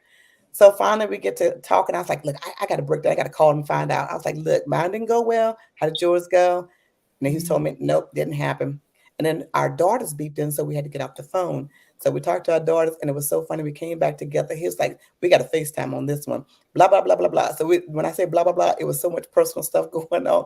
And we had to laugh. And I said, you know what? I can't do this with y'all. I can't go down this rabbit hole. I'm going back to my writing. So I said, I suggest that you do that as well, because that's my therapy. That's my way of letting things out. So we started writing. And I would call my brother and he would call me, and it would be in the middle of the day. It could be at the latest hours. We had some good on paper. We wanted to share and we wanted to tweak it. And I said, look, I got so much going on this end. I need you just to keep on writing. Don't even try to edit anything. Just keep writing. And it was so funny because he would literally call me at 2 and 3 o'clock in the morning because he knows that I don't have a bed schedule. And I'm okay with that. And I would set certain alarms so I know who would be calling. So not many callers, but still I would know. I was like, okay, I got to answer that. It's my brother.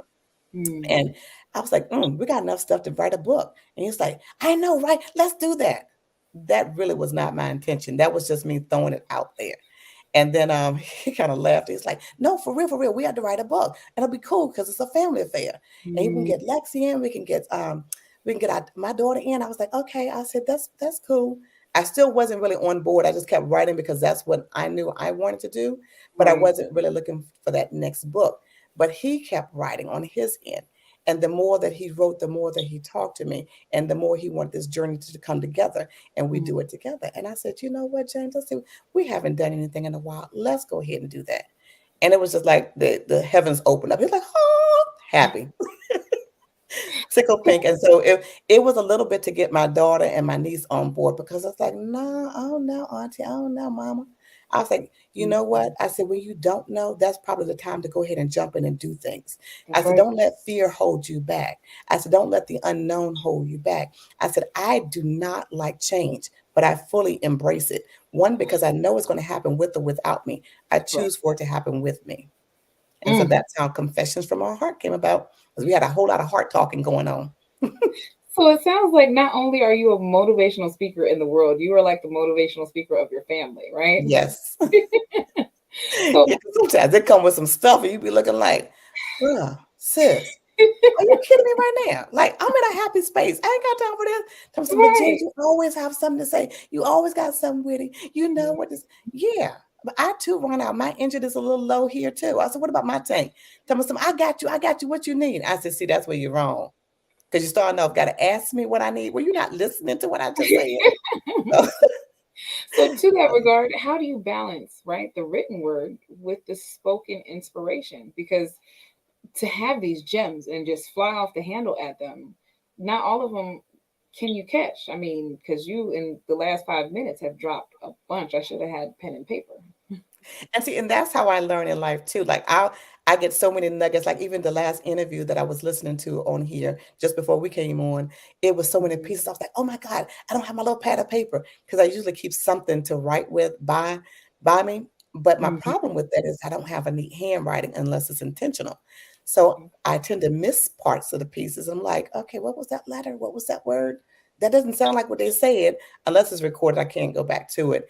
And sometimes for me, like with Dr. Kelly, last interview, he told me, he says, you were so funny behind the scenes. What happened? He said, that camera came on and you was like, yes, my name is Jen Butler. And I said, I know. I'm sorry. I said, sometimes it's where you are, you change your, your viewpoints or how you want the world to see you. So if I'm in that moderated position, I want to look like the anchor that I'm supposed to be and hold it down. So try not to be too funny because it wasn't a comedian show, a comical show, and I wasn't that arena. So that's why I looked at it that way. And he was like, no, I just need you to be you. I was like, oh, well, we got that then. Right, you should have told me that from the jump. Exactly. So when I leaned into it, I was like, genius is common, y'all. I'm just telling you, you got it inside of you. You live it, you breathe it. You are it. Genius is common. Genius is common. Well, to that, right? What advice would you have for aspiring writers who want to infuse positivity and inspiration into their work, much like you have your poetry? My advice to anyone for anything, even if it's not writing, even if it's just living life, I always sit and say, ponder over things before you react to something, before you respond to it. Don't react because you only have that split moment to make that first or last impression. You can have done wonderful things throughout your entire life. I am 50-some years old. I could have went miraculously every single day, hit points, blank bullets, everything all straight and look wonderful. But that one time I'm human and I fall, that's the one thing they're going to always remember.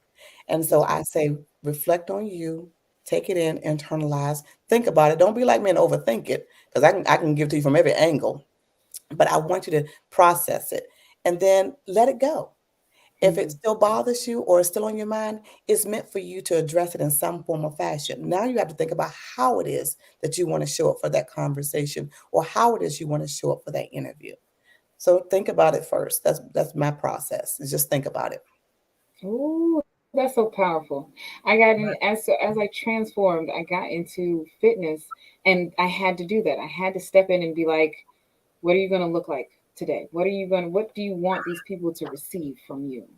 Absolutely. And I love the fact that you brought fitness in because it's dealing with the mind, body, and soul. And notice all of my books attack that mind, body, soul, and spirit, but you attack it physically because when your body is in tune, your mind is right, you feel good. We always know when we lose those couple of pounds around, the midsection, we are like, oh, look at me, boo. Don't you notice it?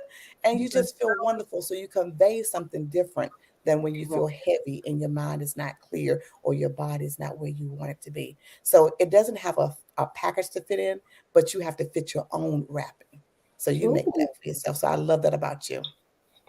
Thank you. And thank you so much for joining me today. It has been wonderful with this Yes, fireside it's chat talking. always a pleasure chatting with you.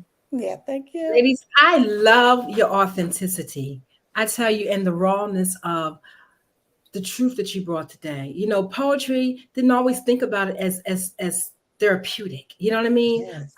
Always going with the flow of the rhythms and the rhymes. And I'm just grateful for the insight that you brought today, Janet. And Jara, the way you were able to just articulate and go back and forth in your fireside chat. A lot of times I think as women, we miss that. We've got to be our authentic self, even in the most challenging times, because that's the time we get to release it, right?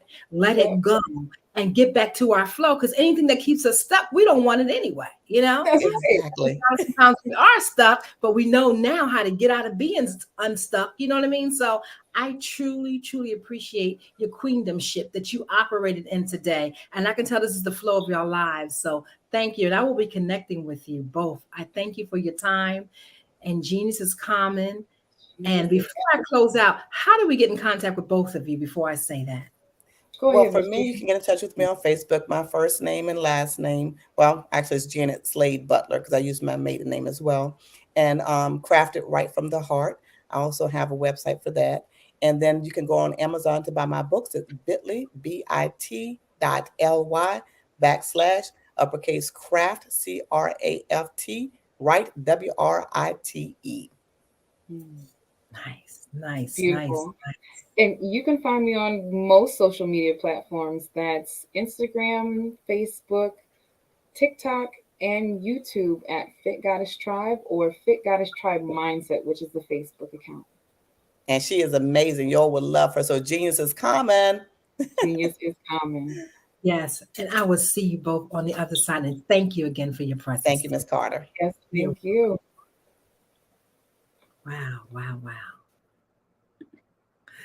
The Black Business Expo's mission is to raise funds for high school seniors going to college or K through 12 entrepreneurs. This expo is a fundraiser for students. You may now go to www.blackbusinessexpousa.com to donate to the scholarship fund or use the Cash App that's on the screen below. Yes, $BBXUSA. Our goal is to give laptops up to $5,000 and to 10 students. Students can register online at www.blackbusinessexpousa.com. Every dollar counts. So we want to remind you to donate to the scholarship fund now. We want to thank our Black Business Expo USA sponsors for August of 2023.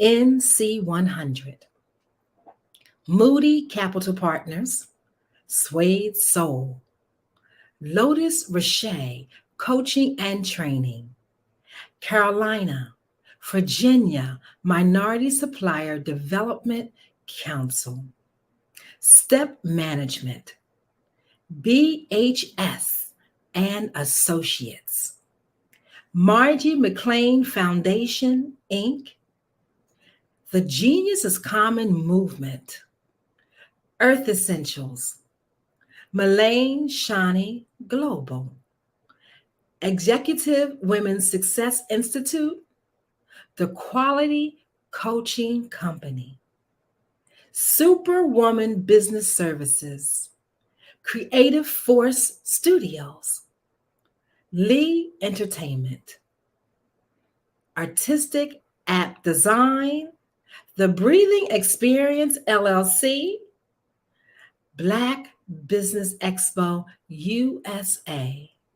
For genius is common, and I'll see you on the other side.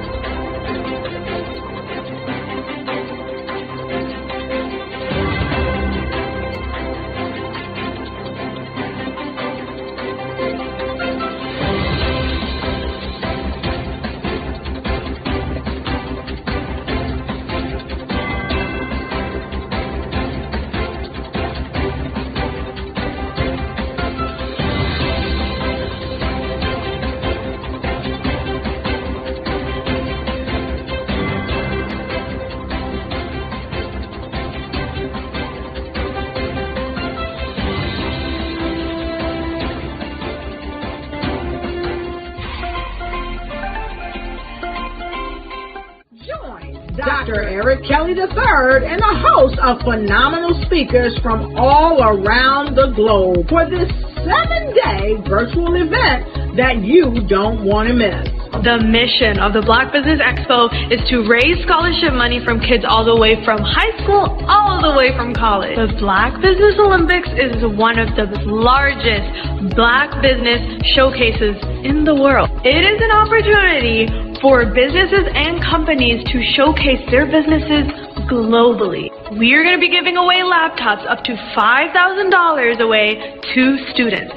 Again, I'm Olivia Appleberry, the founder of 2 Cents Finance and one of the speakers for the expo. I am so excited to see you there. For more info, go to www.blackbusinessexpousa.com or call 919-308-9090 and hope to see you there. I am Black Business. From the moment I wake until the time I sleep. Yes, I am Black Business. I am Black Business. Tell me, are you Black Business? I am Black Business. Do you support Black businesses? Listen, I support Black business because I am Black Business. Black Business Expo, one of the largest business showcases in the history of Black business in the world. The world! Sign up today at www blackbusinessexpo.usa.com or call 919-308-9090. I am Black Business. I am Black Business. From the moment I wake until the time I sleep, I am Black Business. I am Black Business. Are you Black Business? I am Black Business. Do you support Black businesses? I support Black business because I am Black Business. Black Business Expo, one of the largest business showcases in the history of Black America in North Carolina. Join Dr. Eric Kelly III and a host of phenomenal speakers from all around the globe for this 7-day virtual event that you don't want to miss. The mission of the Black Business Expo is to raise scholarship money from kids all the way from high school, all the way from college. The Black Business Olympics is one of the largest Black business showcases in the world. It is an opportunity for businesses and companies to showcase their businesses globally. We are going to be giving away laptops up to $5,000 away to students. Again, I'm Olivia Appleberry, the founder of 2 Cents Finance and one of the speakers for the expo. I am so excited to see you there. For more info, go to www.blackbusinessexpousa.com or call 919-308-9090 and hope to see you there. I am Black Business. From the moment I wake until the time I sleep. Yes, I am Black Business. I am Black Business. Tell me, are you Black Business? I am Black Business. Do you support Black businesses? Listen, I support Black business because I am Black Business. Black Business Expo, one of the largest business showcases in the history of Black business in the world.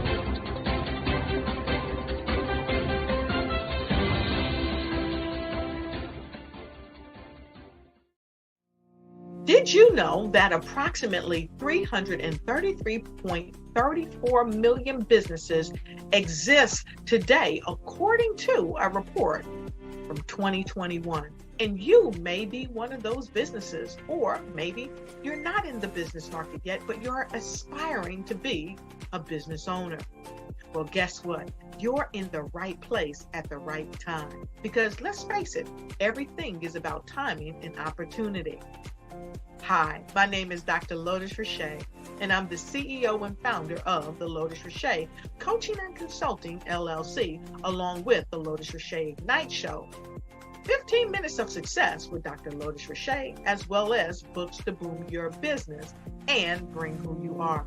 And today, I want to bring this amazing message to you about the Black Business Network and the Black Business Olympics. See, the Black Business Network and the Black Business Olympics is designed to help people just like you, that's right, that look like me, to take their business to the next level. Not just in your front yard or your backyard, but globally. The Black Business Network and Black Business Olympics is designed not to just help you survive, but to help you thrive. So join us today as we come together with businesses all around the world to support our students, our children, our young teens, our young entrepreneurs. What we do is we come together to help raise funds for students who are aspiring to be business entrepreneurs, who are aspiring and who are thriving in college. We endow them with a wonderful opportunity to gain scholarship of either a laptop or several thousands of dollars. And we invite you to help be a contributor to this amazing opportunity to help someone that looks just like you. So join us today at our website and let us connect with you and help you ignite and take flight in every area of your life on the Black Business Network and the Black Business Olympics. I'll see you on the other side.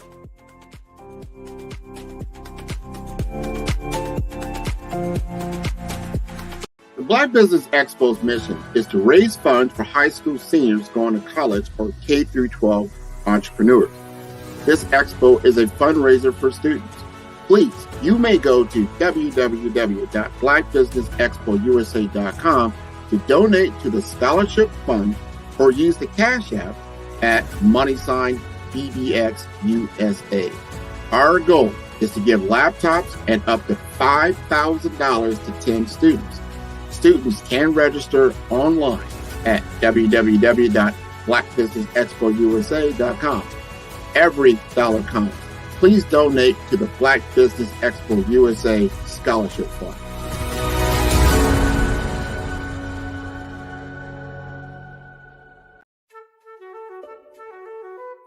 This is Dr. Arnold T. Petsworth. He's the owner of Petsworth Vet World, a veterinary clinic in Hopton, Connecticut. His patients include dog, cat, frog, fish, Goldie?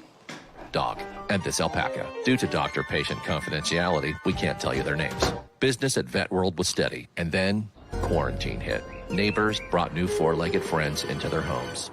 Bunnies. Bunnies everywhere.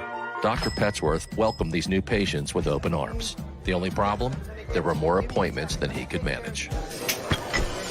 That's when Dr. Petsworth turned to his American Express business card, which offers spending potential that's built for his changing business needs. He decided to hire a new assistant, Julio, and with spending power built for business purchases, he used his card to furnish a new exam room. Together, Dr. Petsworth, Julio, and American Express Business made sure all the pets of Hopton got the love and care they deserve.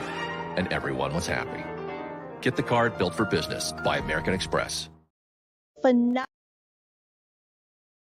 Phenomenal Tanya T. Wise, who is here from the great state of Maryland. Tanya, welcome and thank you for being with us today. Can you indulge our audience a little bit and tell them just a little bit more about who you are and what it is that you do? Well, I love being able to talk to people and have a magnetic attitude, being able to just show them. So I always like to say, level up is Coach at Tanya T. Wise here. So can you tell our audience, just give them a teaser about what your presentation will be about? So my philosophy is that we should all be living our dream life. So tomorrow I'm going to talk about how you start living your dream life. What are some of the things that you thought about in your childhood that you just kind of let go and dormant? Wow. And I want to reignite that and just give you some pointers and some tips, some tools, some strategies to be able to start living your best life now. And guess what, Wanda? And leave an inheritance for your legacy. Oh my goodness. Okay, I know that's resonating with a lot of people. I've heard that you have a dynamic coaching program. Can you tell us a little bit more about that? Absolutely. So our coaching program help people that have the lack of time, that lack strategies, and lack the confidence to go after their dream life. So we help them implement tools, we help them implement strategies, as well as give them resources so that they can live their best life now and leave that inheritance. Wow. Oh, I love that. I love the leave the inheritance part. Listen, you are dropping some major nuggets, and I know a lot of what you're saying is resonating with a lot of people, but I think we're all curious. How did you even make this transition into the speaking and coaching arena? What's the story behind this? So I started out in finance, and I realized that a lot of people don't necessarily go after their dream life because of the lack of finances or the education behind finances. But it wasn't until I lost my firstborn, my only son, that life changed for me. And where I was going after it all, living the corporate life, hit my 6-figure income and living in my dream house with my dream man, driving my dream car. I nearly lost it all when I lost my son. And so I realized it only takes one financial catastrophe that can change your entire life. That's what made me start All New Beginnings. Because no matter what's going on in life, there's a new beginning. And because of that, we develop a program called Wise Minded. My little slogan is, don't just dream it, let's live it. If they want to connect with you or work with you, what is the best ways for them to be able to do that? Well, for my social media guru, you can connect with me on every single social media platform as Tanya T. Wise.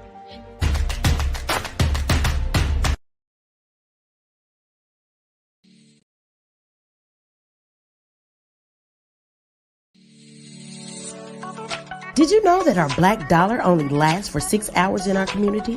Yet other communities, their dollars last for 19 to 30 days.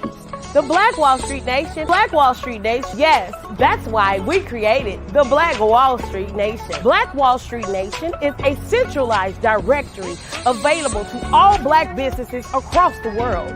It was created for businesses like you, the ones that want to start and the ones who have a dream that have already started, such as businesses like Drop in a Bucket Productions, Valito Foods, Sugar Tea Branding Firm, All the Dazzle, Bun Cakeaholic, Miss Riot, and you. We'll have marketing, seminars, and some funding coming soon just for you. So, we want you to come and join us. www.blackwallstreetnation.com. See you there.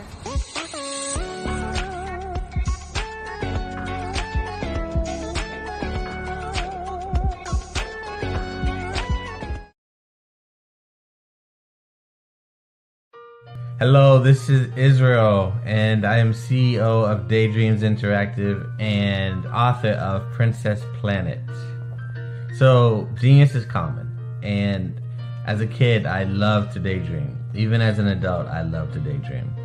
And when my daughter became 6 and loved princess characters, but we just could not find the diversity that showed her, we created our own characters. So, for instance, you have Princess Nulu right here. Princess Nulu is from Uganda, and her genius is that she loves to take care of animals. She can actually even listen and hear what they say. And then we have Princess Isabella right here. Princess Isabella, she's from Cuba, and her genius is biochemistry. One day she hopes to eliminate disease. Then we have Princess Nia right here, and Princess Nia is based off of my daughter, and she is what she wants to be, the greatest dancer alive. So that's her genius. So what's your genius? My genius is my imagination. Genius is common.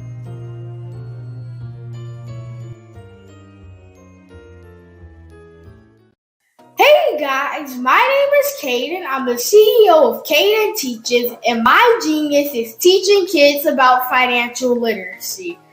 Throughout my financial products, such as my financial flashcards, my activity book, and my newest project, my financial bus, which I bought. And on the bus, it has a mock bank where kids will learn how to deposit and withdraw money, a mock grocery store where kids will be able to learn how to have a family budget, and a mock stock exchange where kids will even be able to learn how to invest in stocks. Now, I decided to start teaching kids about financial literacy because I find that most kids graduate high school without even knowing the basics about financial literacy. And I feel if I were to teach kids about financial literacy, that I would be able to help kids tap into their genius. And I actually learned about financial literacy to my dad because I would go to business meetings with him, and I would always see that they were talking about financial literacy. And at that point, I didn't understand what financial literacy was. So I took it upon myself to learn about financial literacy and teach it to kids in a way that they could understand. But I want you guys to help me help kids tap into their genius by going to my website, cadenteaches.com, and you can sew into me in my financial bus by going to my GoFundMe link. And remember, if Caden can, you can too, because genius is common.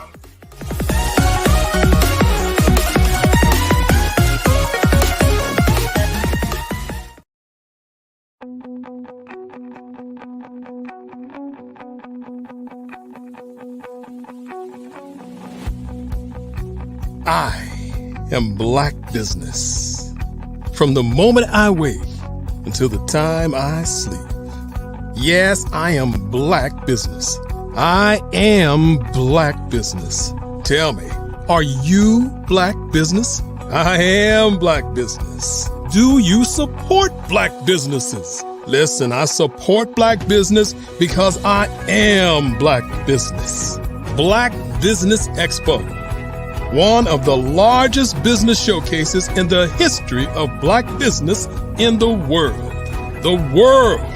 Sign up today at www.blackbusinessexpousa.com or call 919-308-9090. I am Black Business.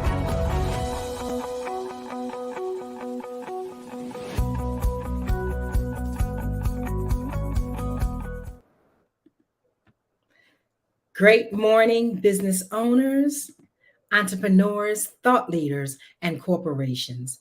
Welcome to the Black Business Network.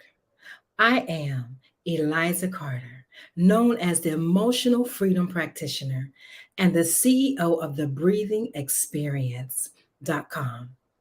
As your anchor for this morning on the Black Business Network, the Black Business Network is a 24-hour business network showcasing Black businesses, business owners, entrepreneurs, and thought leaders worldwide.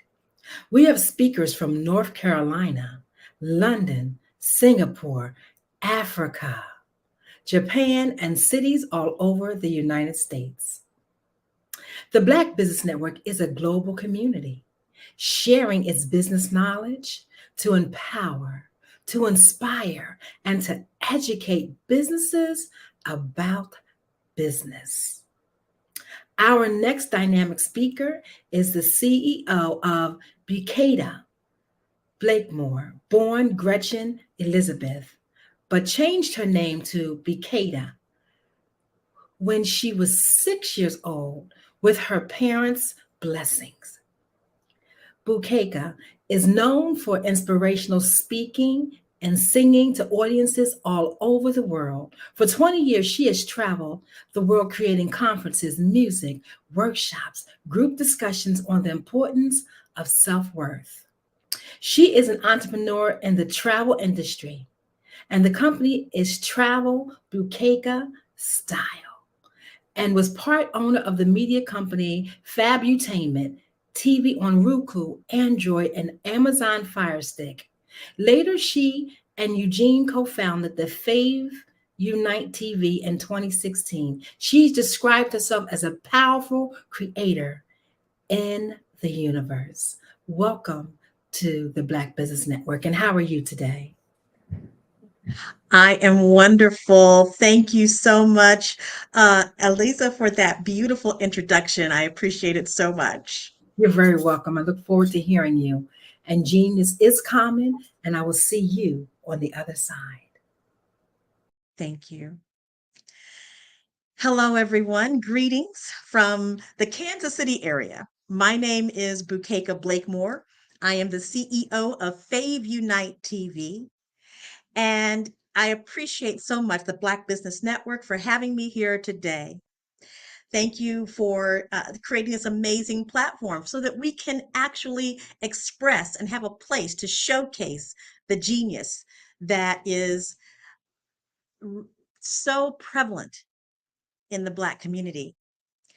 So, yes, I am the CEO of Fave Unite TV. Fave Unite is an OTT streaming platform that expresses and showcases content from across the African diaspora and indigenous culture everywhere. Fave stands for fans, artists, and venues. And what we have done is created a unique way for fans to engage in unique content that comes from all over the world. I want to just really get a little personal with you to tell you why this particular platform of streaming exist. So, as noted in the introduction, I am a singer and songwriter, have been for years. I've had 4 albums produced. A lot of it is inspirational music, music that touches the soul. My passion is to use the power of my voice to move hearts and touch souls and be a positive vibe in humanity. And as an artist, that's what we love to do. We love to be able to touch the hearts of people, to strike a chord with individuals and allow that music and the artistry to connect one another. Now, the industry, the entertainment industry, is an interesting platform to be in, an interesting career choice because it is very dynamic. We all have creative genius, correct? And we all have a way of being creative in the world. And so the entertainment industry is filled with content creators. And as the industry unfolds and people are entering into it with their creative genius, it can be an interesting journey. And we all have our desires as to how we want to show up in that way. We have those experiences of seeing those individuals filling up stadiums and so forth, and those individuals that are sitting in coffee houses. One of the things that was always intriguing to me is how to create an experience for the artist that is dynamic, that they can be seen and heard.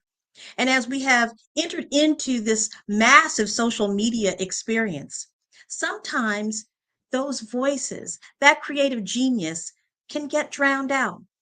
And so there became a passion within me to use the power of my voice to create experiences, platforms, opportunities for artists to be heard, to be seen. So I went on a journey. I went on a journey of talking to various artists, talking to different organizations, just to find a way to make this happen. Well, ultimately, I met someone who I absolutely love and adore. I met my husband, Eugene Blakemore. And when we got together and started talking about this topic, we put our heads together, wanting to see what the problem is and how can we be a part of the solution. Along comes my son, Delbert Eugene Scholes Jr., who has obviously seen me grow up in all of his life, being an artist, being a singer-songwriter, and finding a way to carve my path in this massive entertainment industry.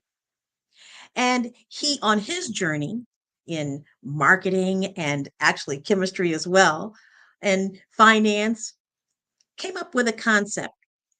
And so that is how FAVE was born. Fans, Artists, and Venues. Now, it actually began as a concept with social media. But as we began to develop and grow, and as technology began to develop and grow as well, we decided to begin our streaming platform, Fave Unite. Fans, Artists, and Venues United. I am so proud of this company because it is family run. We have my son as our chief marketing officer, my husband, Eugene, who's the chief financial officer. We've also brought in my brother, Terry Lewis, who is an amazing chief technology officer. And then we have my beautiful daughter. Her name is Tiffany, and she is our executive admin. And then we brought in a couple of other amazing people. And though we aren't related by blood, we are definitely related in sisterhood as well as our genius. Enolia Foti, who is our chief content officer, as well as Christina Konya as our chief operations officer. We're a tight-knit group. We believe in the ability for the melanated people of the world to have a voice. Because you see, especially in the entertainment industry, there is a narrative that is told that is not ours. And so we felt that there was a compelling argument to make sure that there was a platform that could speak to the true narrative, that could tell the story of who we are, that could be a bridge for those artists and venues who need a space.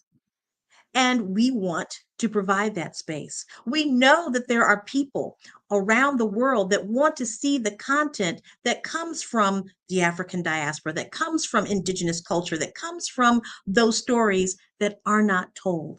And so therefore we have Fave Unite TV. What I love about this experience is that it is an experience. It's one where people can venture into Fave Unite TV, the Fave Unite TV world, and experience content in a new way.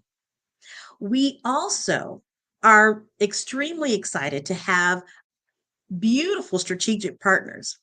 The first one is UNESCO Creative Cities Kansas City. Let me tell you a little bit about that organization. UNESCO Creative Cities is basically a branch of the United Nations. UNESCO stands for United Nations Education, Science, Culture Organization. And so cities around the world have been designated in particular areas: music, film, gastronomy, media, design. And Kansas City, Missouri is the UNESCO City of Music in the United States. We are the only one in the United States, and I proudly serve as treasurer of that organization. So one of the things that we do in UNESCO Creative Cities Kansas City is to highlight the musician. As a city of music, we are focused on we promote all types of music, but Kansas City, of course, has a staple, and that's jazz, one of my favorite types of music to perform. So with this strategic partnership, the content that comes from UNESCO cities around the world of music and others are able to showcase their creative genius on our platform. So when you go to faveunitetv.com, you'll see some of the artists that are reflected in UNESCO Creative Cities of Music Kansas City. Flautist Amber Underwood, pianist Angela Ward, and so many more. We are so excited to have that strategic partnership on Fave Unite TV. The other strategic partner that we're excited about is Vision Afrique Development. We're excited because they are going to be helping bring in content from all over the continent of Africa, from film to music, for podcasts, and so many other types of creative genius that we know exist on that continent, and giving the world a chance to see it from our platform.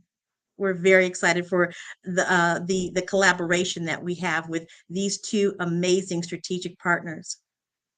We also have a strategic partnership with You Think Indigo, a think tank out of North Carolina that is expanding across the globe.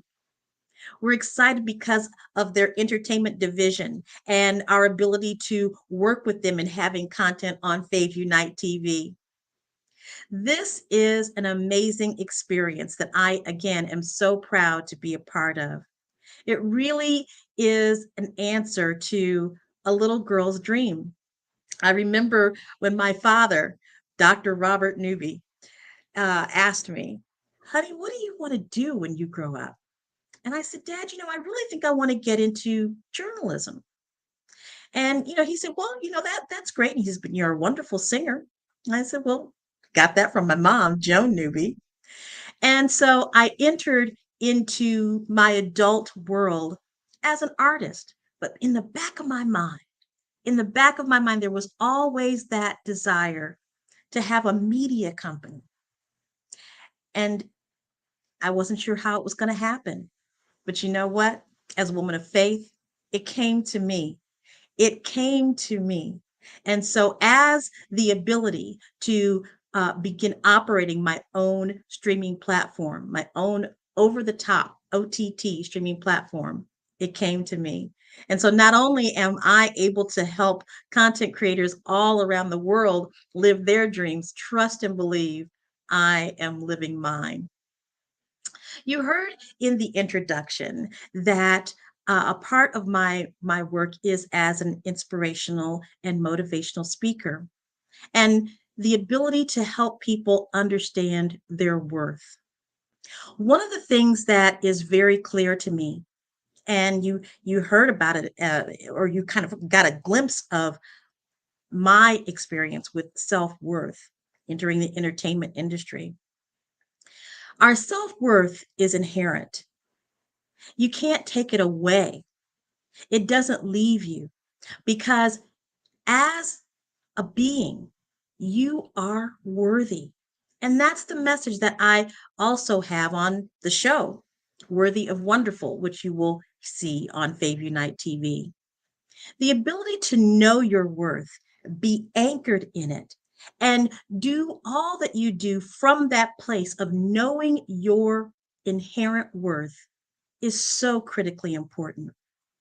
It's important to you as an individual to know that when you wake up in the morning, you are worthy. And when you go to bed at night, you are worthy.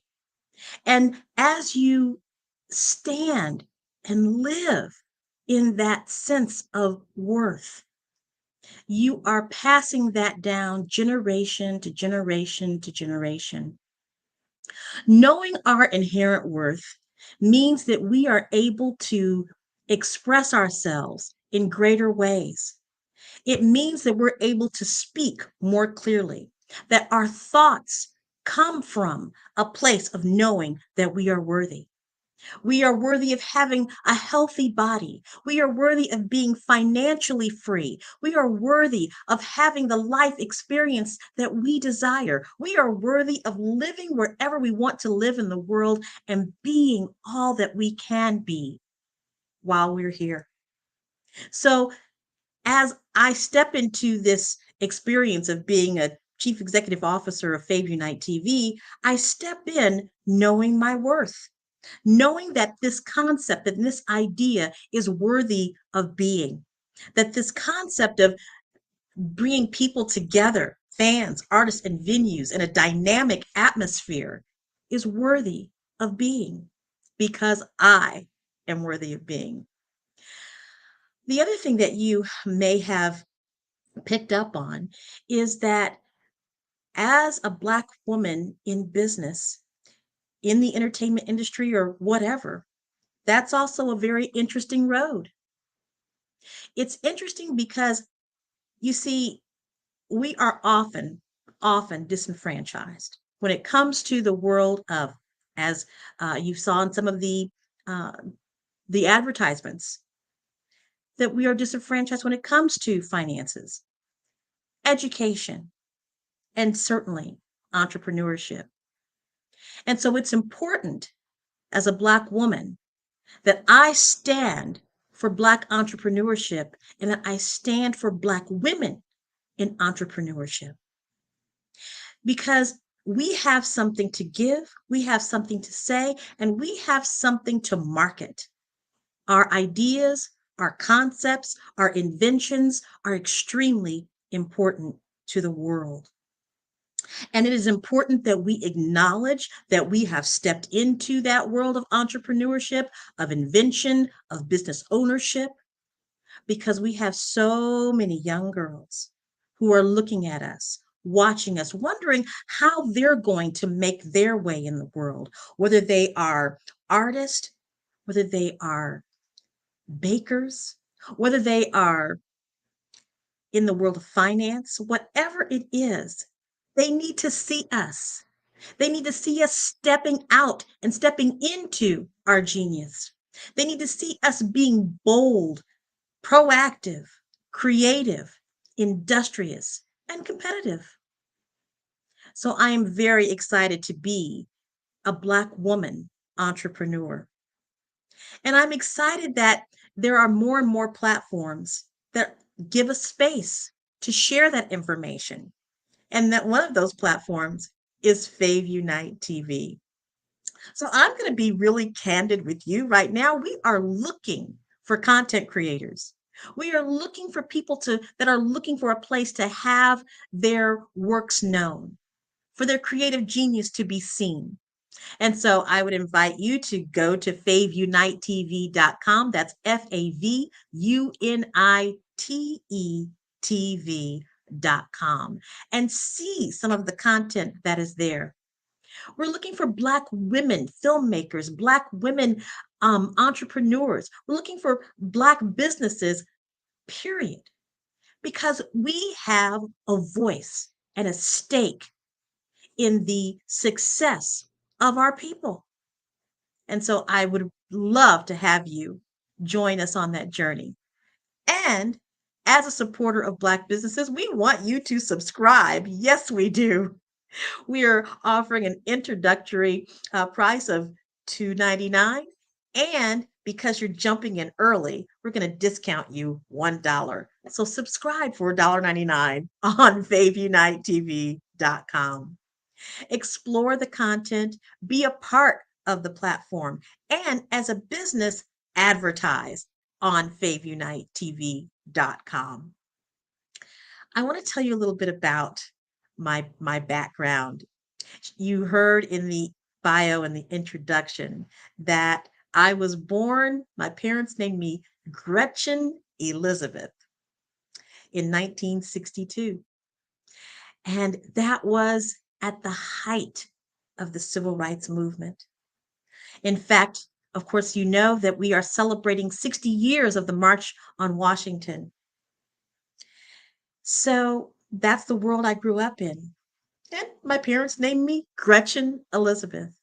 But because we were surrounded by amazing people from all over the world, and they had these incredible names, I wanted one of those names too. And so I just simply asked my parents, can I have an African name? I want an African name. And so my parents gave me a book that listed African names from all across the continent. And I landed on this one, Bukeka. Bukeka, as far as I can remember in that book, had something to do with princess. And as a little 6-year-old girl, well, I just knew that I was a princess. And so therefore that name was for me. And so I chose Bukeka as my first name, which comes from South Africa, from the Xhosa language. And then I chose a middle name, Bosede.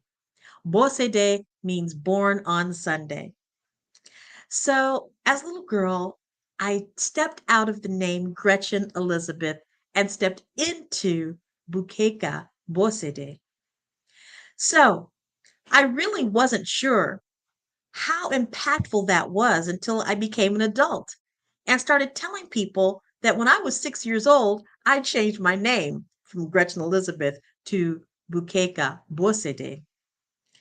And that was compelling to so many people that it inspired me to tell the story more and more and more. Eventually, I did travel to South Africa and I met with a group of ministers. We were sitting at a table at the Novalis Ubuntu Center in Cape Town, and each person giving an introduction of themselves. When it came to me, these beautiful smiling faces said, how did you come to have that name? And I told them, well, my parents named me Gretchen Elizabeth when I was born, but when I was 6, I chose the name Bukeka. And they told me, Bukeka, because you were such a little girl when you chose that name, believe me, you were ordained by God to do something wonderful. And I have felt that way ever since. So, as a woman in business, in entertainment, that has grown up in the most powerful time in our history, I bring a certain element to entrepreneurship. I bring the element of having and telling and adopting and choosing a narrative that speaks to me. I bring to this industry a unique voice of talent, music, entrepreneurship into the world of streaming platforms. And because I have such a magnificent and dynamic team working with me, it all comes to life. It all comes to life in a way that you have not seen before. I'm very proud of the fact that there are many other channels that are focusing on the content that comes from our people, from melanated people around the world. And I am proud to be one of those platforms, Fave Unite TV. You're going to see on that channel all kinds of different content. You're going to see education and inspiration, my dear friend Enolia and her master classes. You're going to see information regarding the indigenous people of Peru from Dr. Linda Tello. You're going to see an amazing artist there by the name of Felix Fury from Vision Afrique Development. And you're going to see an amazing filmmaker by the name of Ronald Dillard Jr., who's brought 4 of his amazing short films to our channel. When We Pray on Them, The Color in Your Eyes, A Monster, as well as Unbrotherly Love. With one of the channels that were categories that I mentioned to you, Vision Afrique Development, I want to say a special hello to Dr. Sebastian Copulande, who is president of Vision Afrique Development, for having a vision to bring this content from all over Africa to come through FaveUniteTV.com, as well as our beautiful, beautiful Queen Mother, Duchess Winfred Chitonga. We are so excited to be working with them, and you're going to see more. You see, it is time, my friends. It is time to subscribe to the narrative of our own. It's time to set our sights for greater ways of being seen in the world on this new frontier of streaming platforms and taking control and taking back our power to express ourselves in our own way. This is an important time in our history because this time in history means that we must have a platform that not only tells our future in technology, in finance, and in other ways, and in particular creative ways as well, but to be able to have a platform that showcases our history, that talks about the things that we have contributed to all areas of the world throughout the diaspora. This is the time. Now is the time to express our true selves to the world so that they know beyond a shadow of a doubt that those of melanated skin have been and always will be an important factor in the expression of humanity.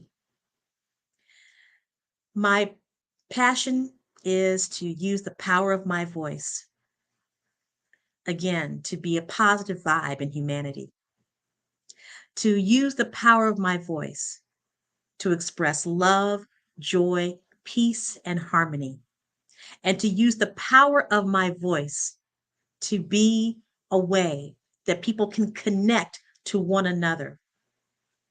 So, how do you get onto FaveUniteTV.com? Well, you first need to go to the site, FaveUniteTV.com. And then you're going to see various ways in which you can see content. First of all, we offer a way for you to browse through the content and just see what's available. You're going to see that under the preview in the menu, and you'll go to browse.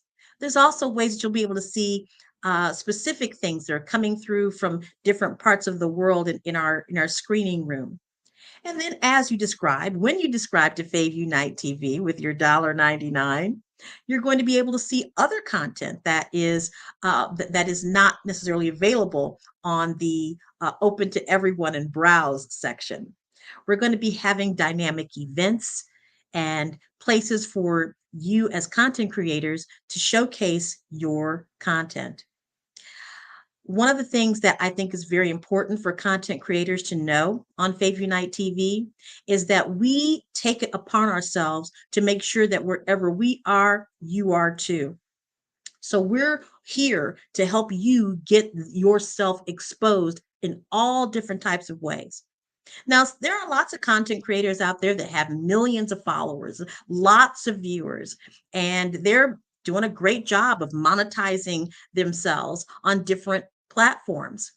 And then there are those content creators who have a few pieces that maybe don't have that, haven't reached that level of viewership and fans. And so we're here to help you do that. Of course, we're here for everyone, for those that have millions of viewers, as well as for those that just have a few. Because again, this is about bringing everyone together.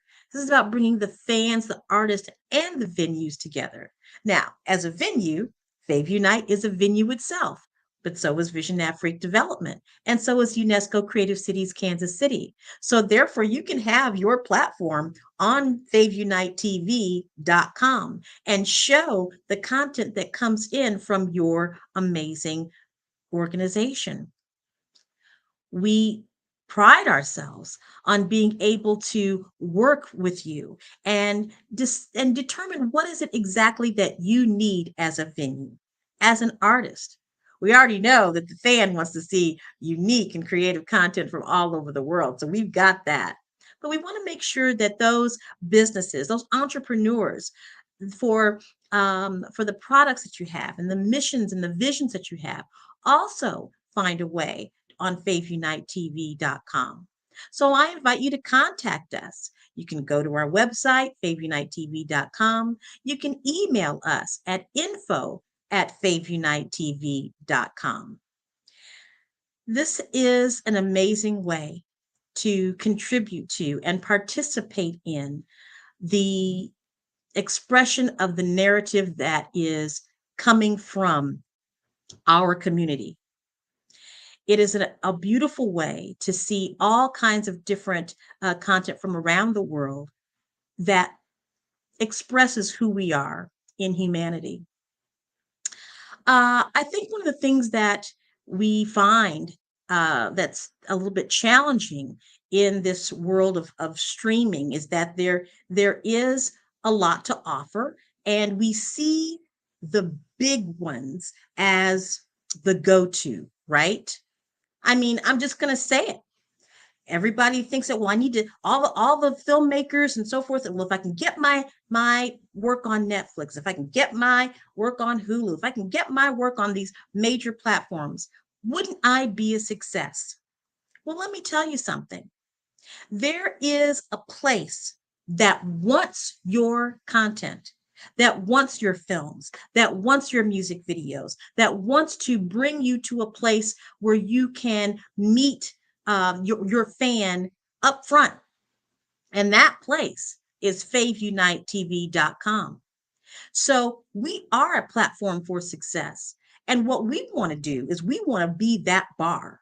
We want to say, for this type of content, this is where I want to be. I want to have my content on faveunitetv.com because it is a representation of who I am as an artist and as an entrepreneur.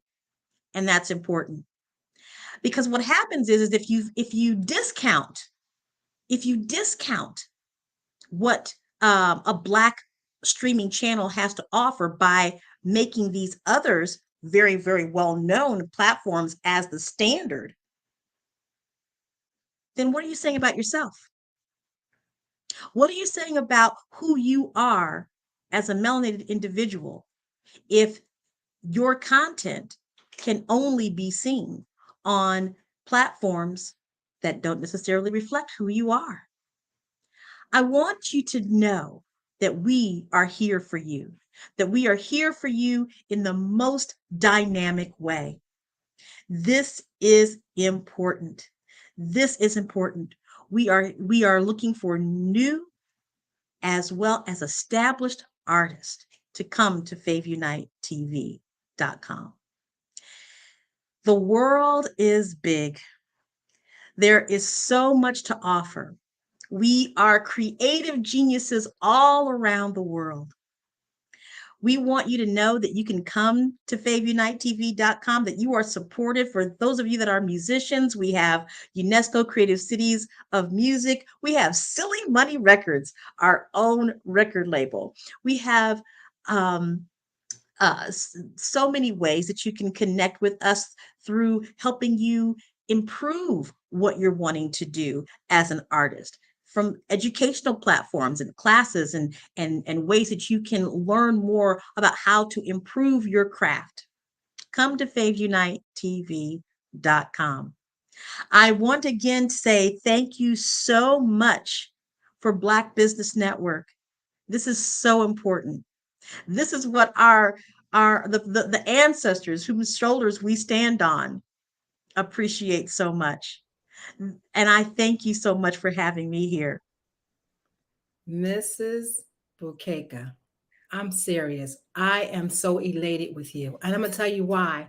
You are the answer to so many people's problems. You know, we have been looking at these other networks as though we need to be connected with them because they had a certain standard. But if we don't bring our own standard to one another and raise up platforms like the Black Business Network, Fave and Unite. I just went to your website and I am so grateful to be connected with you from this day going forward, because I just started emailing people saying, you will not believe who is on the Black Business Network this morning, because we seriously have needed for such a long time. You know what I mean? A platform that, I'm not saying there's not other ones, but the way you have spoken, you know what I mean, and have ignited the understanding that you're looking for creative content. You know what I mean?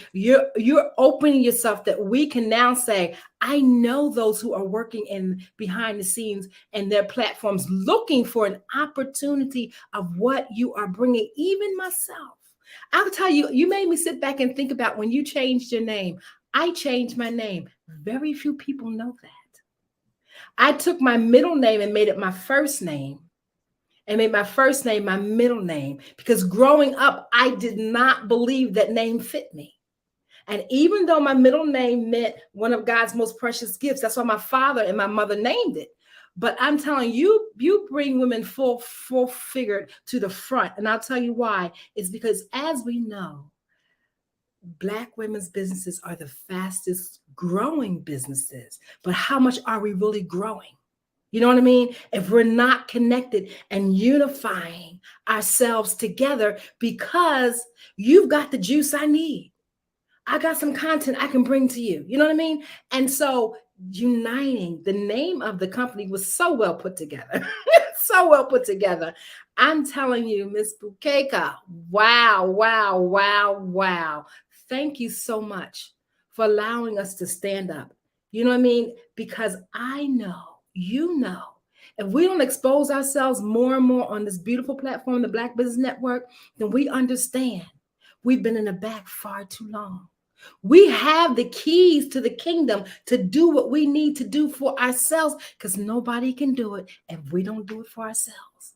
So I am so grateful. Can you tell us the website again, just so everybody hears it? Well, thank you so very much. It's been an absolute pleasure. I just can't thank you so much for having me. And again, if you're wanting to get to faveunitetv.com, just go ahead and email. Again, that's info@faveunitetv.com. And of course, the website is faveunitetv.com. And this has been a real pleasure and delight. And I hope I've answered all your questions. You have. I believe you took us down a journey to understand, once again, that this is the platform that can be exposed to the entire world. You've already been doing the legwork. You've already put the vision and brought it forward, you know? And so now it's just for us who've been looking and waiting and building to just let it go, connect with you, faveunite.com. If we have an email or question, we can go to info@faveunite.com, and that is FAVunite.com. I am just blown away today with the information that you shared and the genuineness for understanding that we already are worthy. We are already worthy. We are already worthy to operate in the highness of our beings. We are some of the most highly gifted people in the planet. And we need more opportunities to unite, to use our gifts, our talents, and our core strengths to be the greaterness of what we have been chosen and picked out to be. And you've said it so eloquently well. So I'm so grateful. I will be right there on faveunite.com. I'm telling and sharing it with my inner and outer circle, because I know the value that you've expressed today is the answer to our prayers. You are in the right place at the right time. The Black Business Network opens again for its Black Business Olympics, a 24/7 broadcast on business, strategies, global branding, social media marketing, finance, advertisement, and much, much more. Featuring the top, most powerful entrepreneurs and speakers and thought leaders from all around the world as they gather together for this phenomenal event. Join the Black Business Network streaming live into the metaverse, STEM City, USA, Black Multiverse, Pod TV, Roku, Hulu, iHeartRadio, Apple TV, YouTube, TikTok, Instagram, Google Podcasts, Facebook, LinkedIn, IBM TV, Spotify, and Twitch. Tune in today and be a part of this amazing movement. The Black Business Olympics welcomes you.